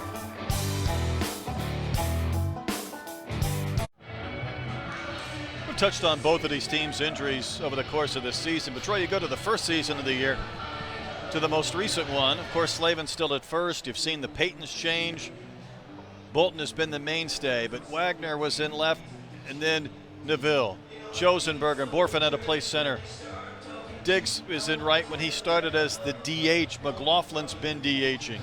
There's not a lot of constants from that first series to the previous one. Yeah, it's really hard to get a lot of continuity flowing with your lineup. And again, not only do you have guys moving all over the field, but then you've got guys moving all over the lineup, up and down. You know, you kind of get used to hitting in a spot. It's like, hey, I know I'm the 3-hole hitter, I'm the 6-hole guy, and then you got guys all over the place. Got the battle of the wills. McIntyre against Tippett leading off the 7th inning. And I think, as DVH has said, hey, we just go to work. You know, we go to work, try and stay present on today's game, not worry necessarily about the series or next week or whatever the case may be. I don't know if you'd label it blue collar or not, or just businesslike, I think was the term that I used last inning. And it's paid dividends. Now again, there's a series at Vanderbilt next week, then there's Hoover, the regionals. There's so much big baseball yet to come. But Troy, there was an article in Collegiate Baseball a couple of months ago, and I've never brought it up. It's the newspaper-like magazine, covers baseball, and DVH was the headliner. I mean, it was the front page article with a picture, and it was several pages. And he talked about just growing up in Kansas City and how when he was in high school, one of his jobs was to go around to the baseball parks and pick up the trash. And I don't know if his dad was a plumber or not, but he was digging a lot of ditches, and DVH during the summer would join him. And at one point, Dave said, hey, Dad, I think they were maybe digging holes for water lines. And he said, why are we doing this by hand? And his dad said, well, I can pay you $7 an hour or I can rent a ditch witch. And Dave said, well, I guess you're going to pay me $7 an hour with a shovel to dig holes. So that's where his hard work came from. That was a wave of the miss as Tippett will K.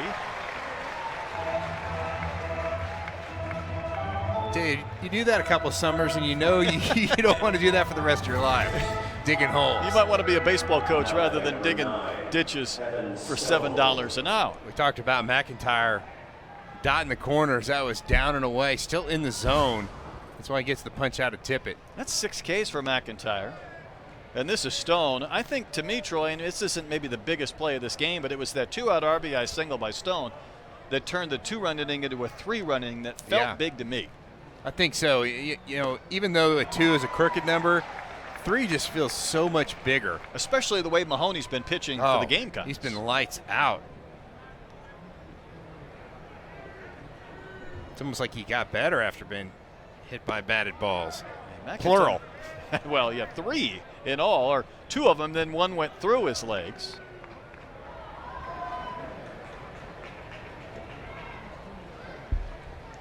South Carolina has taken this large crowd out of the game, so to speak, this evening. Yeah, this stadium's packed out. It definitely is. And there's got to be at least 10,000 here tonight, and they're definitely sitting on their hands. Only 3 hits, and they haven't threatened very often. McIntyre left that one high.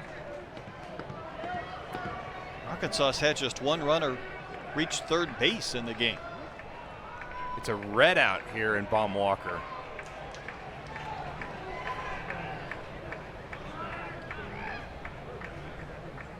See what McIntyre throws, 3-2. He left that one up, ball 4.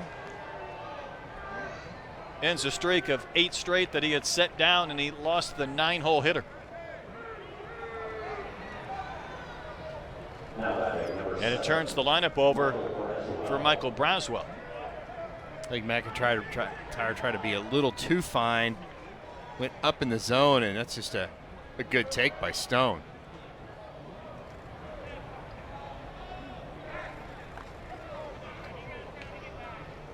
Stone's stolen 3. He'll draw a throw as Braswell is 0 for 3 with a K.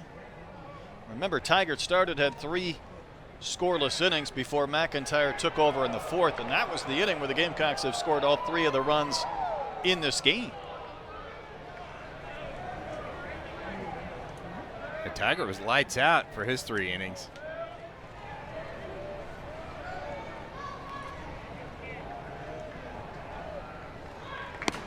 McIntyre's left a few up, though, here in this last 6, 7, 8 pitch sequence. It's definitely worked up a lather. It is really muggy here tonight. The temperature's not that hot, but it's just, I think that after that little bit of rain came in, a lot of humidity. Better get used to it come Hoover time, and then the postseason, maybe here at Baum-Walker. Well, you know there's going to be rain at Hoover. It always rains. I keep telling just the SEC, and Greg Sankey was here today. Maybe I could have found him at the softball game and said, why don't you just move that to Tropicana Field in St. Pete? Do away with Hoover. That would be nice. I mean, the Rays would take your money, and you could play there for a week. I don't think they'd complain. I was part of the Perfect Game National Showcase there a couple of years ago in St. Pete, and you can see when it's raining outside, and you can hear it and whatnot, and it could just absolutely pour, and you just keep on playing baseball. It's a novel concept. McIntyre needs a strike. Even bounced one to Slavens. I think that's his 2nd ball in the dirt. He's trying to pick off over with Stone getting a really good lead over there.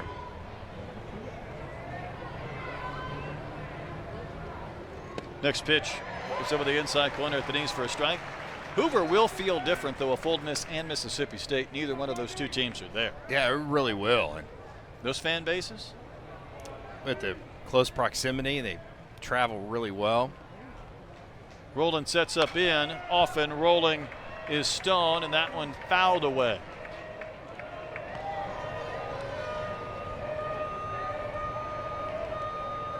Stone only 3 of 4 in stolen bases on the season. Had a good jump right there. I think that was a good count to run on. Kind of a hitter's count. Probably going to see a fastball. Better chance to make contact.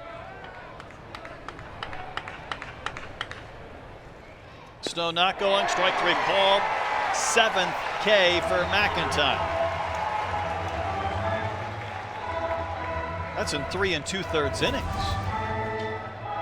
Again, another great location by McIntyre. 7 of the 11 outs he's recorded have been strikeouts. Yeah, after that 4th inning where South Carolina was all over him, he's been almost unhittable. Here's Brewer. He struck out all 3 times. Remember, he came in riding a 23-game reaching base streak. Nothing so far, and speaking of nothing so far since that 4th inning, 6 Ks, no hits, no runs. But McIntyre's jersey turning a little different shade of red, still trying to keep this where it's at. Doesn't want to see South Carolina out of this 3-0 lead because Arkansas has done very little, if anything, offensively tonight against Jack Mahoney. Yeah, with the way Mahoney's pitching, 3 looks like a pretty big number. Stone is running. Pitch is high. Roland's got a good arm, but not this time. Backed up by Holt. Holt was out there in shallow center and played that throw on a bounce as Stone gets the bag and he's in scoring position. Well, could have easily just skipped on into center. Yeah, if Holt's not there, you're right. Stone's standing on third base. Good break by Stone right there. A little peak, but that throw was way off. It was about 10 feet right of second base.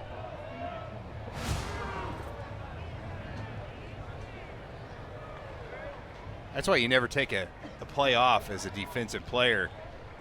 You always got to make sure that you are where you're supposed to be.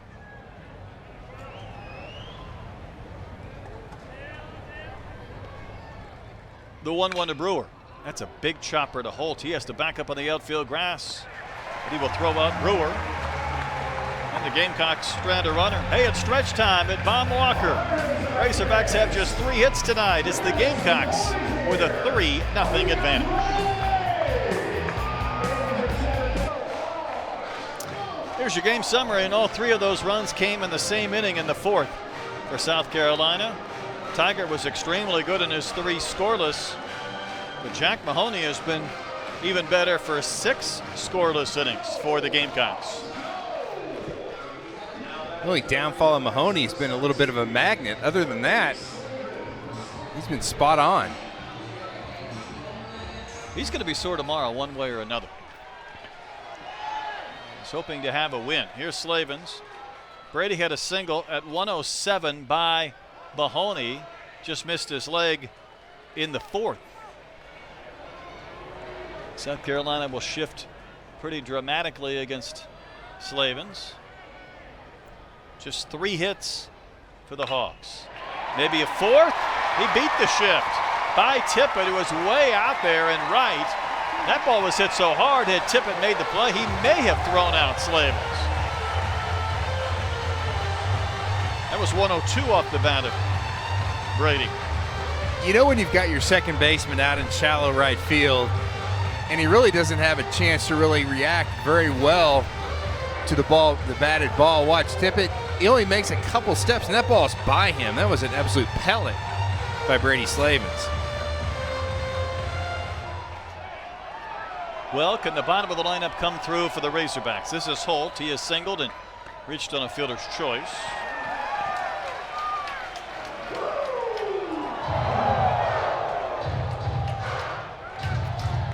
I believe Arkansas gave away Dominic Fletcher jerseys tonight with number 24. Well, that was Dominic's number. It's also Peyton Holt's number, and he's got a base hit.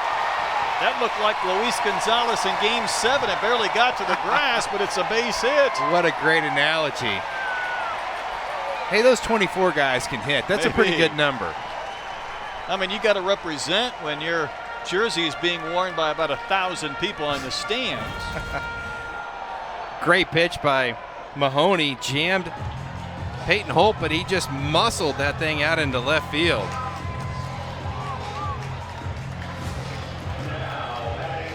And the Hogs are going to play for a big inning rather than just moving some runners around, as Jason Jones is going to hit for Parker Rowland.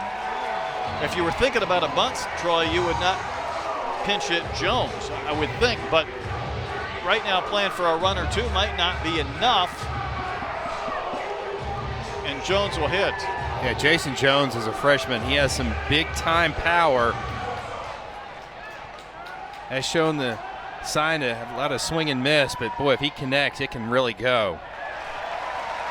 Pitch count for Mahoney has not been a factor. He's just a little bit over 80. This is the 7th inning, however, and I think the Gamecocks are getting some activity up in the bullpen, and we're going to have a mound visit while that activity continues. Brett, I've just been really impressed with Jack Mahoney and his ability just to, just gut it out after being drilled a couple times, and And really, he hasn't been shaken up at all, even by those instances. It's almost like it's made him mad. Yeah, he's just like, okay, I'll show you. But his command has been spot on. We talked about every one of his 4 pitches have been in the plus category. There's his numbers right there.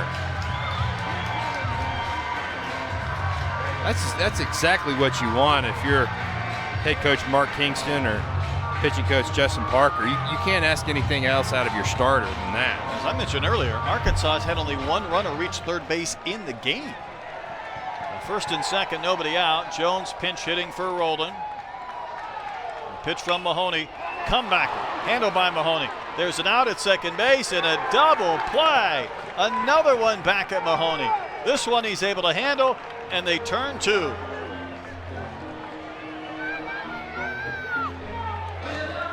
What a huge double play. And Mahoney kind of threw that ball off balance, and you wonder if he almost kind of rushed that a little bit, but he threw an absolute strike to tip it, and an easy double play.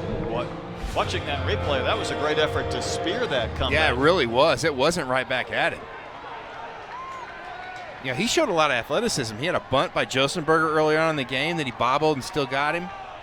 This inning's lost a lot of steam. Now it's Bolton batting with 2 outs, and again, Arkansas just pinch hit for their catcher. Bolton had the double back in the 3rd. That's the lone extra base hit for a team. So it's rare to see Arkansas go without a home run like last night. Tonight they haven't had anything close to a long ball and sort of running out of time. Mahoney continues to shove. Yeah, just pitched 86 right here. He's been pretty economical up to this point. Strike 1. Neither team has hit a home run for that matter. We finally get a weekend where the wind's not howling in, the temperatures are above freezing. You think the ball would carry a little bit and nothing even to the track? I guess it speaks to what these pitchers have done through nearly 2 games. Well, Arkansas would really love to get Bolton on base and turn this lineup over.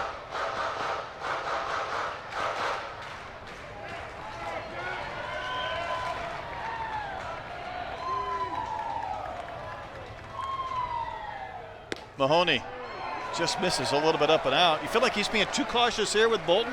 I don't think he's really trying to be cautious. I think he's just missing.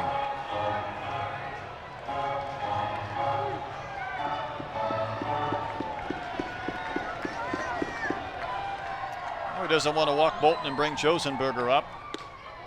He gets the strike just at the top parameter of the zone, and the count has gone full.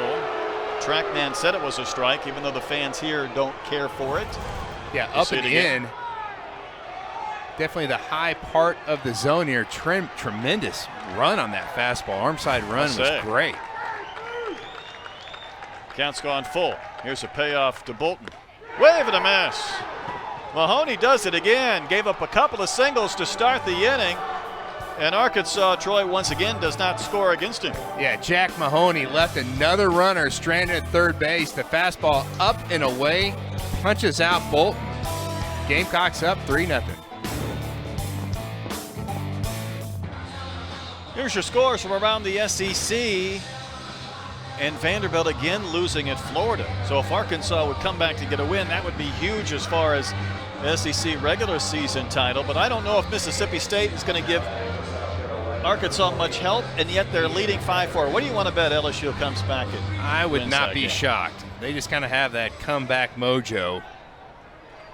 Auburn wins again, though. I think they swept that series with Ole Miss. Yeah, you mentioned they are red hot.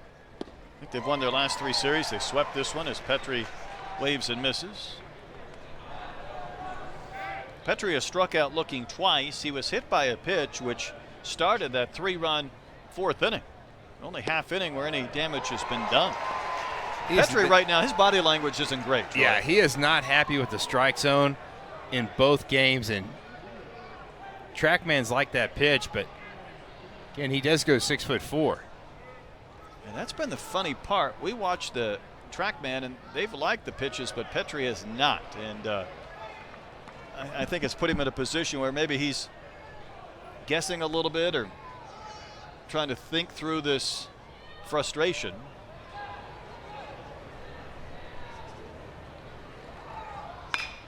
He drives one to the other center field. Josenberger back at the fence. He's got just enough room to come in and make the catch. He went back and found the wall first, then he came in and had to kind of lunge forward. The way that Josenberger went back on that ball, I almost thought he thought it was gone. I did too. And he kept running back there, and then that heavy, muggy night just kind of kept that baseball in the park. I mean, that was 100 off the bat, but it was well above the zone, so I don't think Petrie could quite get on top of that thing. Just shows how strong he is. He hit that ball a long ways. He did. Hudson Polk came on to catch after Roland was pinch hit for by Jones. This is the other catcher, Cole Messina, who singled and scored in that 3-run 4th inning. Arkansas has won 8 straight at home. That certainly is in jeopardy as South Carolina looks for some insurance. I'd say were it not for that first inning against McIntyre, we'd be looking at a lot of zeros up on the big board. Yeah, the hit batter and 3 base hits in a row by South Carolina. In either one of these teams, you said, hey, there was 3 runs scored in an inning. Everybody would push all their chips in and say that was a home run. That last pitch wasn't close, but it was called a strike. Wow. That was way out. And Messina didn't like it. Grounds one right to short. I don't blame him. Bolton has it. Soft little flip. 2 gone. Messina's still barking no, there's at the no doubt, umpire. Right? I mean, that thing was a foot off the plate. He's talking to himself, and it's not about the ground out. It's about the previous pitch. You know, about 6-7 times a year, I'll work a big league game down in the photo well as a sideline reporter, and you know, you hear it all down there. When a guy takes a pitch and, you know, he grounds out of the next pitch, you hear that screaming back at the plate umpire. As Gavin Casas grounds one foul, and you'll usually hear the umpire say, "Don't you put that on me," and the player will say, "Yes, I am." This was the pitch that Messina had called a strike. Oh, boy. Yeah, that's way off the plate.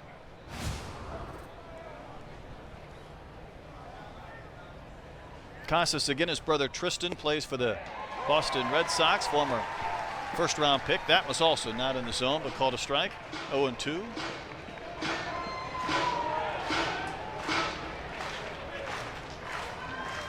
McIntyre looking for another scoreless inning. If he could retire the dangerous Gavin Casas. Swing and a ball that gets away from Polk. He has to track it down, and then he slipped. Casas didn't run, so if Polk just gets to that ball, he's going to throw him out. Then he kicked it further away. You could hear McIntyre right there saying, "Shake it off, shake it off." Just went right through the wickets. And Polk kicks that ball. He goes down to get it. That looked like Charlie Taylor in Major League. Like his body just gave out on him. Yeah. I like that reaction by McIntyre. It's like, hey, we've got it. Don't worry about it. He was in such a hurry, though. Had he known that Casas wasn't running, he probably wouldn't have had to pursue it in quite that manner. That is 8 strikeouts, though, for McIntyre, but Wimmer bats. And Wimmer's knocked in a run again today. 11 bombs on the season as well. Pitch count's not an issue for McIntyre. You would think that he might be able to continue on. When he threw 5 innings last week, Arkansas run ruled Mississippi State. So Tigert went 2, McIntyre went 5. McIntyre got the save and didn't have to pitch in the 8th or 9th innings. So it saved the bullpen. This is going to be a tough play for Callie. Can't get the ball out of his glove. Somebody has to cover third, and Bolton's there, and that is a mistake by Casas. Where was he going? What a crazy play right there. Casas just continued to run. He thinks the ball is going to go to first base. That's a heads-up play by the third baseman, Callie. He knows he can't get the runner at first, and he said, I'll just flip it back to the guy behind me.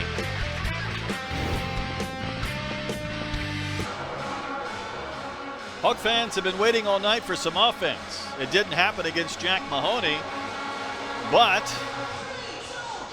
the Gamecocks have gone to the bullpen. Maybe no surprise. Chris Veach on to throw. Yeah, Veach has got a great ERA. How about 1.86? And you got to love the 26 punch-outs in the 19 and 2/3 innings. That fastball sit around 90 miles an hour. Mix in a slider and a changeup as well. The changeup, it'll really take a lot off. Over 10 miles an hour difference from the change in the fastball.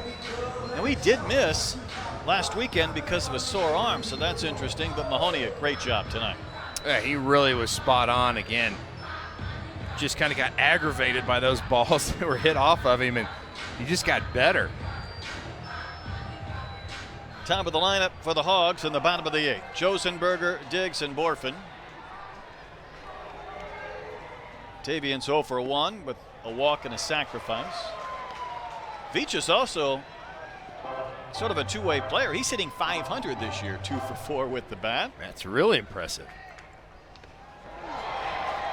Look at Josenberger hit himself on the head going, why did I move out of the way of that pitch? Arkansas really needs a base runner right here. They need several base runners.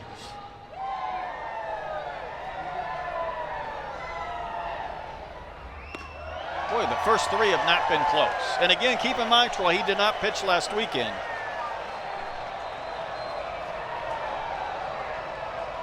His body language in Veach is, he's really, it almost seems like he's amped up right here. I think this is going to be a conversation by Messina, the catcher, just kind of trying to slow him down just a bit.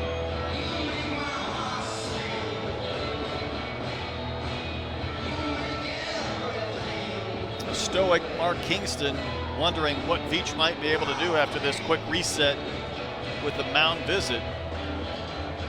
Arkansas just 5 hits, so they have not threatened with the bats. Free base runners would be gasoline to a potential fire, however. There'll be no doubt that Josenberger will take a pitch, and he does for strike 1. I think you're going to have to be pretty selective if you're Josenberger with this pitch right here. And the Hogs have a free base runner. Third time tonight they've had their leadoff runner on, but again they have not been able to push across a run yet.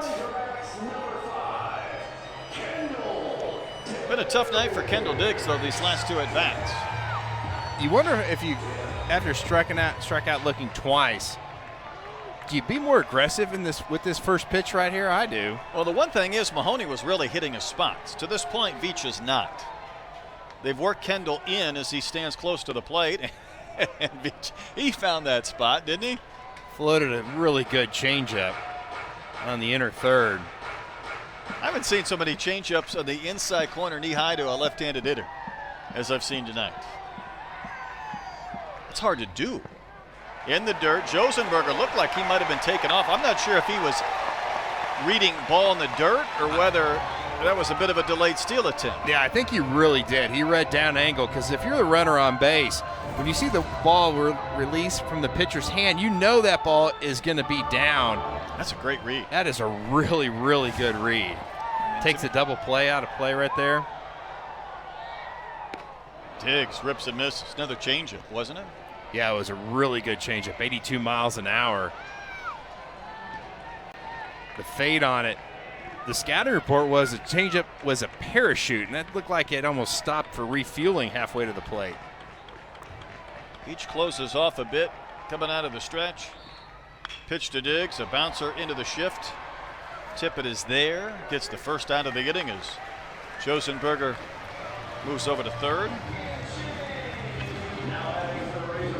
Diggs does his job, but when you need 3 runs, you're not just playing for 1. You need some balls to find some green grass in the outfield.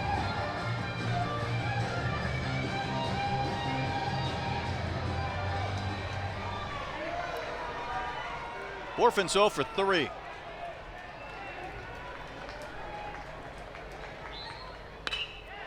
Hammers one into right for a base hit. Josenberger will score, and Borfin has driven in the first Razorback run of the game in the 8th inning. How big was the walk And the ball in the dirt, the wild pitch, allowed Josenberger to get to second base. Diggs does his job and moves him up and scores on the base hit by Jace Borfin. It's a couple of times tonight Arkansas's left-handed hitters have beaten the ship by just stinging the ball off the bat. Kind of caught that one off the end at Borfin, but just enough. Here's McLaughlin. He does represent the tying run, and Ben is 0 for 3. He was trying to tie that game up in one swing. Yes, he was.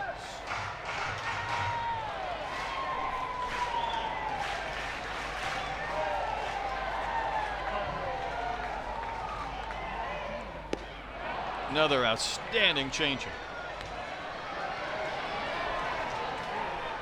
Well, that thing just falls off the table.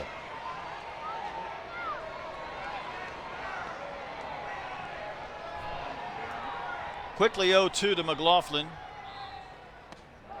Callie's on deck. 3-1 game. Each team has 6 hits. That was the show me fastball right there. I would be shocked if you don't see another changeup well off the plate.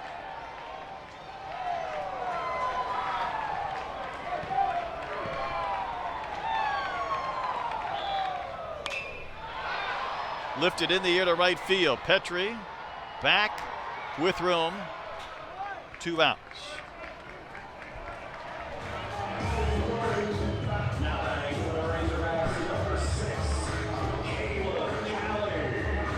Almost like it's probably better for right-handers to hit Veach with that, take that changeup away. Yeah, because it's going to go down and into that righty. A little easier to hit. Might not throw it against righties as much. Caleb Cali is 0 for 3. Off the glove of Messina, providing a free base, so now just a single might tighten this up to a 1-run game. Well, for Caleb Cali, 6 of his 8 home runs have come in SEC play. Really, the month of April, he might have been one of the very best hitters on this Razorback team. As we turn the calendar to May, things only get more difficult. Big spot for him here. Wave and a miss. Boy, did Veach pull the string again. That off speed is really got some big time movement. And threw it to the right-hander, and it's 1-1. Chopper foul.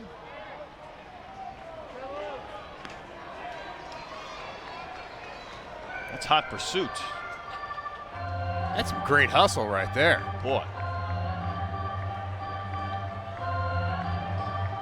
Now LeCroy plays a little bit closer to the line.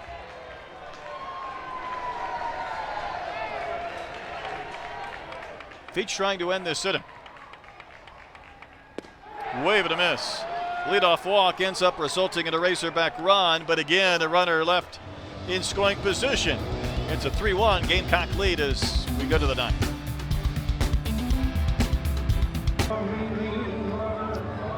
(3-1) South Carolina lead as this game goes into the 9th inning. Arkansas pushed across their first run after South Carolina got all 3 of theirs in the 4th inning. I would say, Troy, for both of these games, these pitchers have dominated. They really have. Only 6 hits for each team, but the Gamecocks have been able to string all theirs together, or several of them. Arkansas pitchers have struck out 12. South Carolina pitchers have K'd 7. Here's LeCroy, 0 for 3. McIntyre back out there. He's trying to finish this one off after coming on in the 4th. How did LeCroy lay off a pitch so close? Great eye. Plate discipline right there. That's what you get like on a hit and run. You get one like over your head like that. You have to hack at it.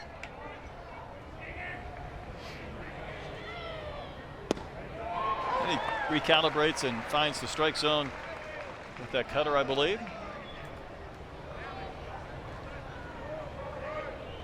Arkansas has lost just 3 games at home all year. South Carolina trying to tack on another one of those. Really an important game for the Gamecocks to kind of get back on track. This one's up there a long time, and Peyton Holt, he's covered about half of the infield. Makes a catch for the first out. Started out behind second base and ended up over by Slavens. On a fairly winless night, he was busy. He'll get there. Number 13, Will Tippett. He's going to say that that 2-mile-an-hour wind really threw him off. I bet it did. I like that arrow. We're getting fancy with our graphics. That is very nice. Here's Will Tippett. It's 1 for 3.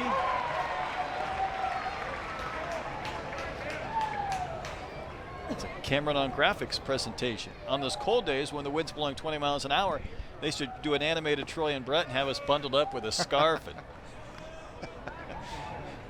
when that wind's coming straight in. They could get that handheld cam up here when we had the heater going in between us. Oh boy. Freezing to death. Nearly burning our shoes off our feet.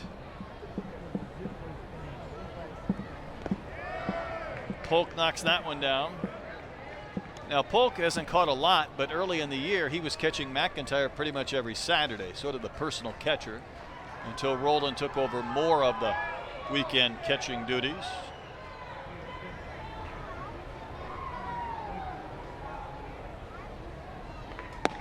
McIntyre's a sweater, isn't he? You can see that jersey and that cap look a little darker red than when they started. That cap's a different hue. Do you think it matters to pitchers that to throw to a specific catcher very much? I think there's a comfort, like anything else. Strike 2. I think sometimes it's not only about receiving. When catchers are truly calling their games, you want to feel like you're in lockstep thought process.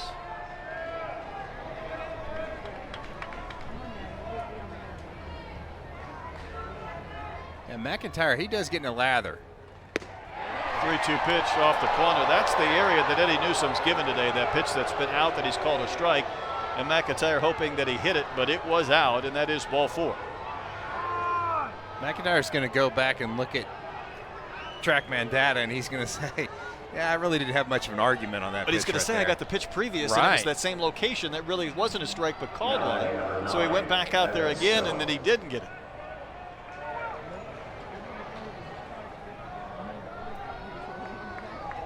Here's Gavin Stone.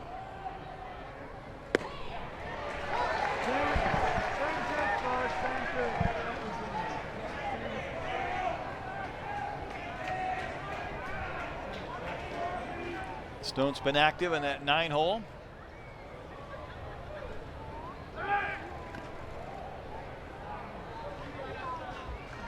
So 90 pitches for McIntyre.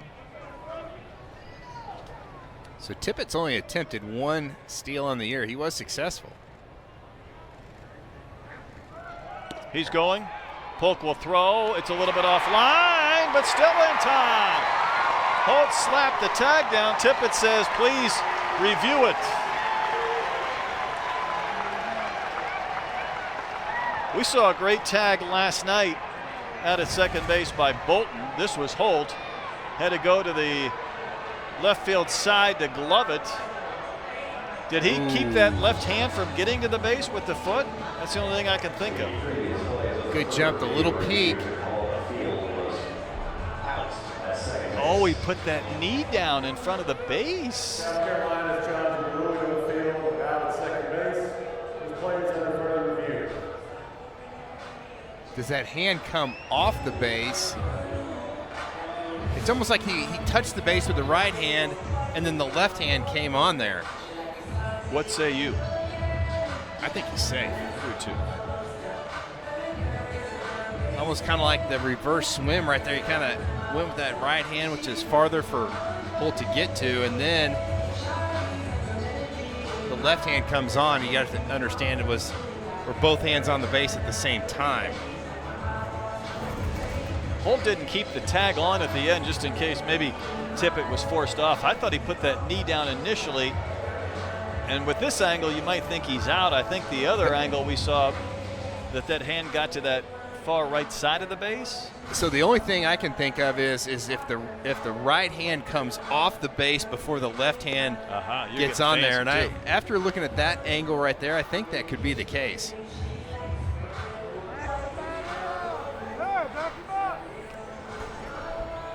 After further review, the call on the field of out, over safe South So Carolina safe is retains Tippett its at second challenge. base. Holt gave it a pretty good try to get that tag down. However, Gamecocks have a runner in scoring position with one out as they look for some insurance in the 9th inning. That's just a great slide right there by Tippett. That is a huge run out there at second base.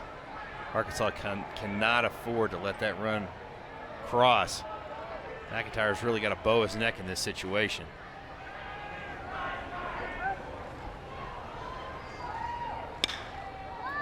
Harmless fly ball to center. Assuming Josenberger can see it, he does.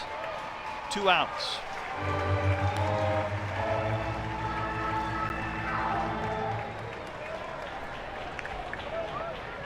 Now batting number 7, Michael Braswell. Back to the top of the lineup for Braswell, who's 0 for 4. A couple of Ks. Both of the Ks have come against McIntyre. Braswell's kind of had that Kendall Diggs approach. He seems like he's really taken that first pitch almost every at-bat this weekend. See what he does right here against McIntyre. They're hack. He hurt you. He did. DVH missed the carom off the net. He tried to make the play, went right by him. I always like guys that are aggressive on that first pitch. That might be the best pitch you see in your at-bat. Third time through, certain. I mean, you've seen him a handful of times. McIntyre doesn't deviate much from his game plan, so to speak. I mean, he's not going to start breaking out sliders or whatnot. He's got the curve and he's got the cutter and try and locate the fastball. Yeah, he is really trying to stay away and pound that outside part of the zone against these Gamecock hitters. See Polk sitting up way outside. Gets the wave and a miss from Braswell and jumps back ahead in the count. If you come in right here, you got to go kind of way up and in. I might do that same zone. pitch again, same location. Yeah, I do too.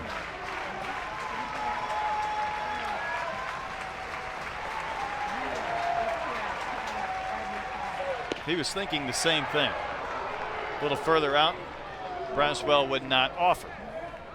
It's going to be pitch 96 for Will McIntyre.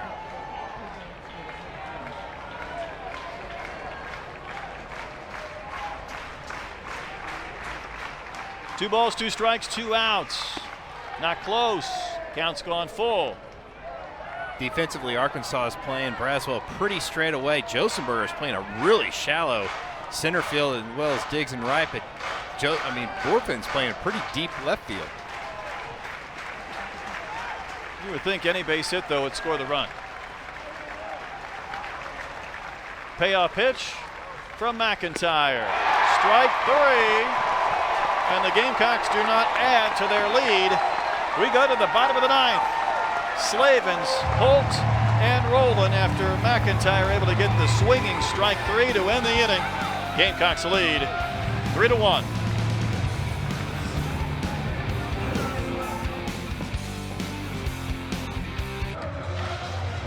The Libations in the Hog Pen are undefeated, even when the team is not. The crowd is trying to will to Arkansas. That's it, right? Trying to muster. They're trying to will some base runners in the bottom of the 9th. Gamecock pitching, however, have had different designs on this game.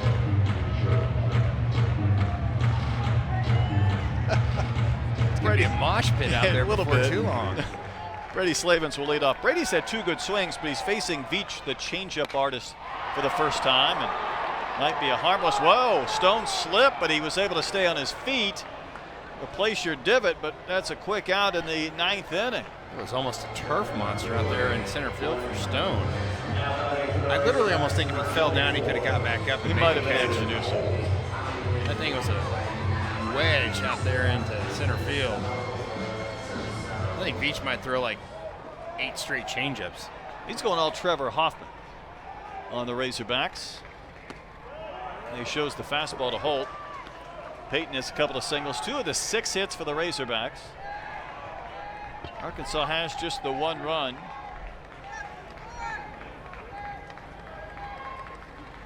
Remember, this was a team that homered in 32 straight games earlier this year, ready to go back-to-back games without even threatening a long ball. Hey, we say it all the time. It's hard in the SEC to string together a bunch of hits to score runs. That is what South Carolina did with 4 singles to get 3 runs in the 4th, but that's it. A 2-0 changeup right there. And then he bounced it.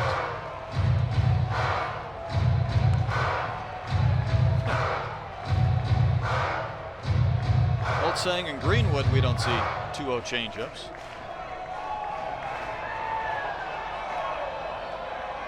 Hawks need base runners. They won't have one here just yet. High strike given.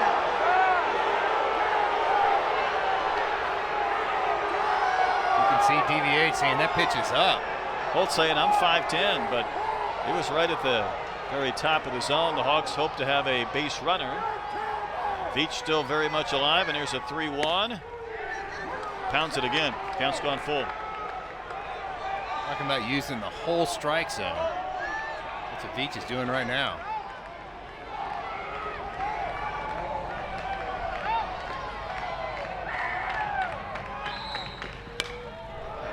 Holt able to stay alive.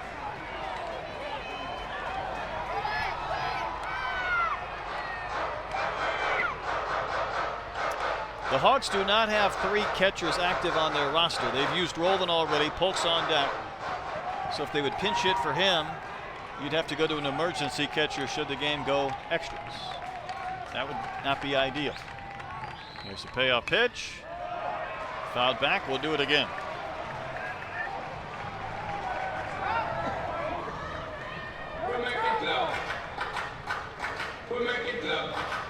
We expected a battle when this series was on the schedule, going back weeks, if not months. I didn't know if I expected this much of a pitcher's battle rather than a slugfest. Yeah, you're exactly right. Both staffs have been spot on. For all the injuries to the Carolina staff, who they've rolled out there has been very impressive. Stroke to center, right at Stone. He'll have to back up, though, to make the catch. Well, carried on him. But the Razorbacks are down to their final out. So Veach was behind 3-0, but rallied to win the outcome.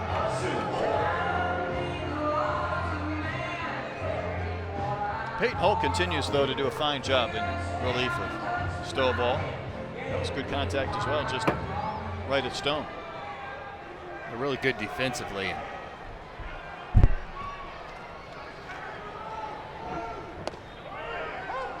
Polk has had 53 at-bats this year, 9 hits.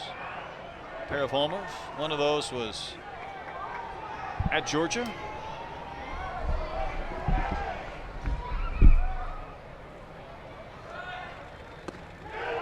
Razorbacks are down to their final strike.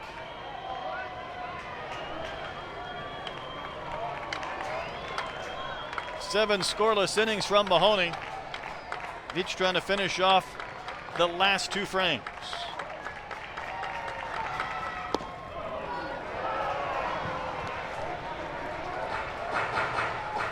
Well, you know that changeup is coming, and it's so hard to lay off of because it starts in the strike zone. He can tell you it's coming, and you might not hit it when he really gets some run or fade on it. Wave and a miss, and the Gamecocks even up the series at a game apiece. Fantastic job by Mahoney and Veach to take game 2. Yeah, really big win for South Carolina. That got them to that magical 15 win number, and again, that's kind of a sigh of relief for them to get that victory here at Baum Walker. Big win for the Gamecocks, setting up a series rubber match tomorrow, 2 o'clock Central Time. Hope to have you along for the final home game, at least regular season-wise, of the year. Great job by Jack Mahoney in South Carolina. For Troy Eklund and our entire crew, I'm Brett Dolan, thanking you for watching. Once again, our final score, the Gamecocks over the Razorbacks 3-1. So long and good night from Baum Walker Stadium.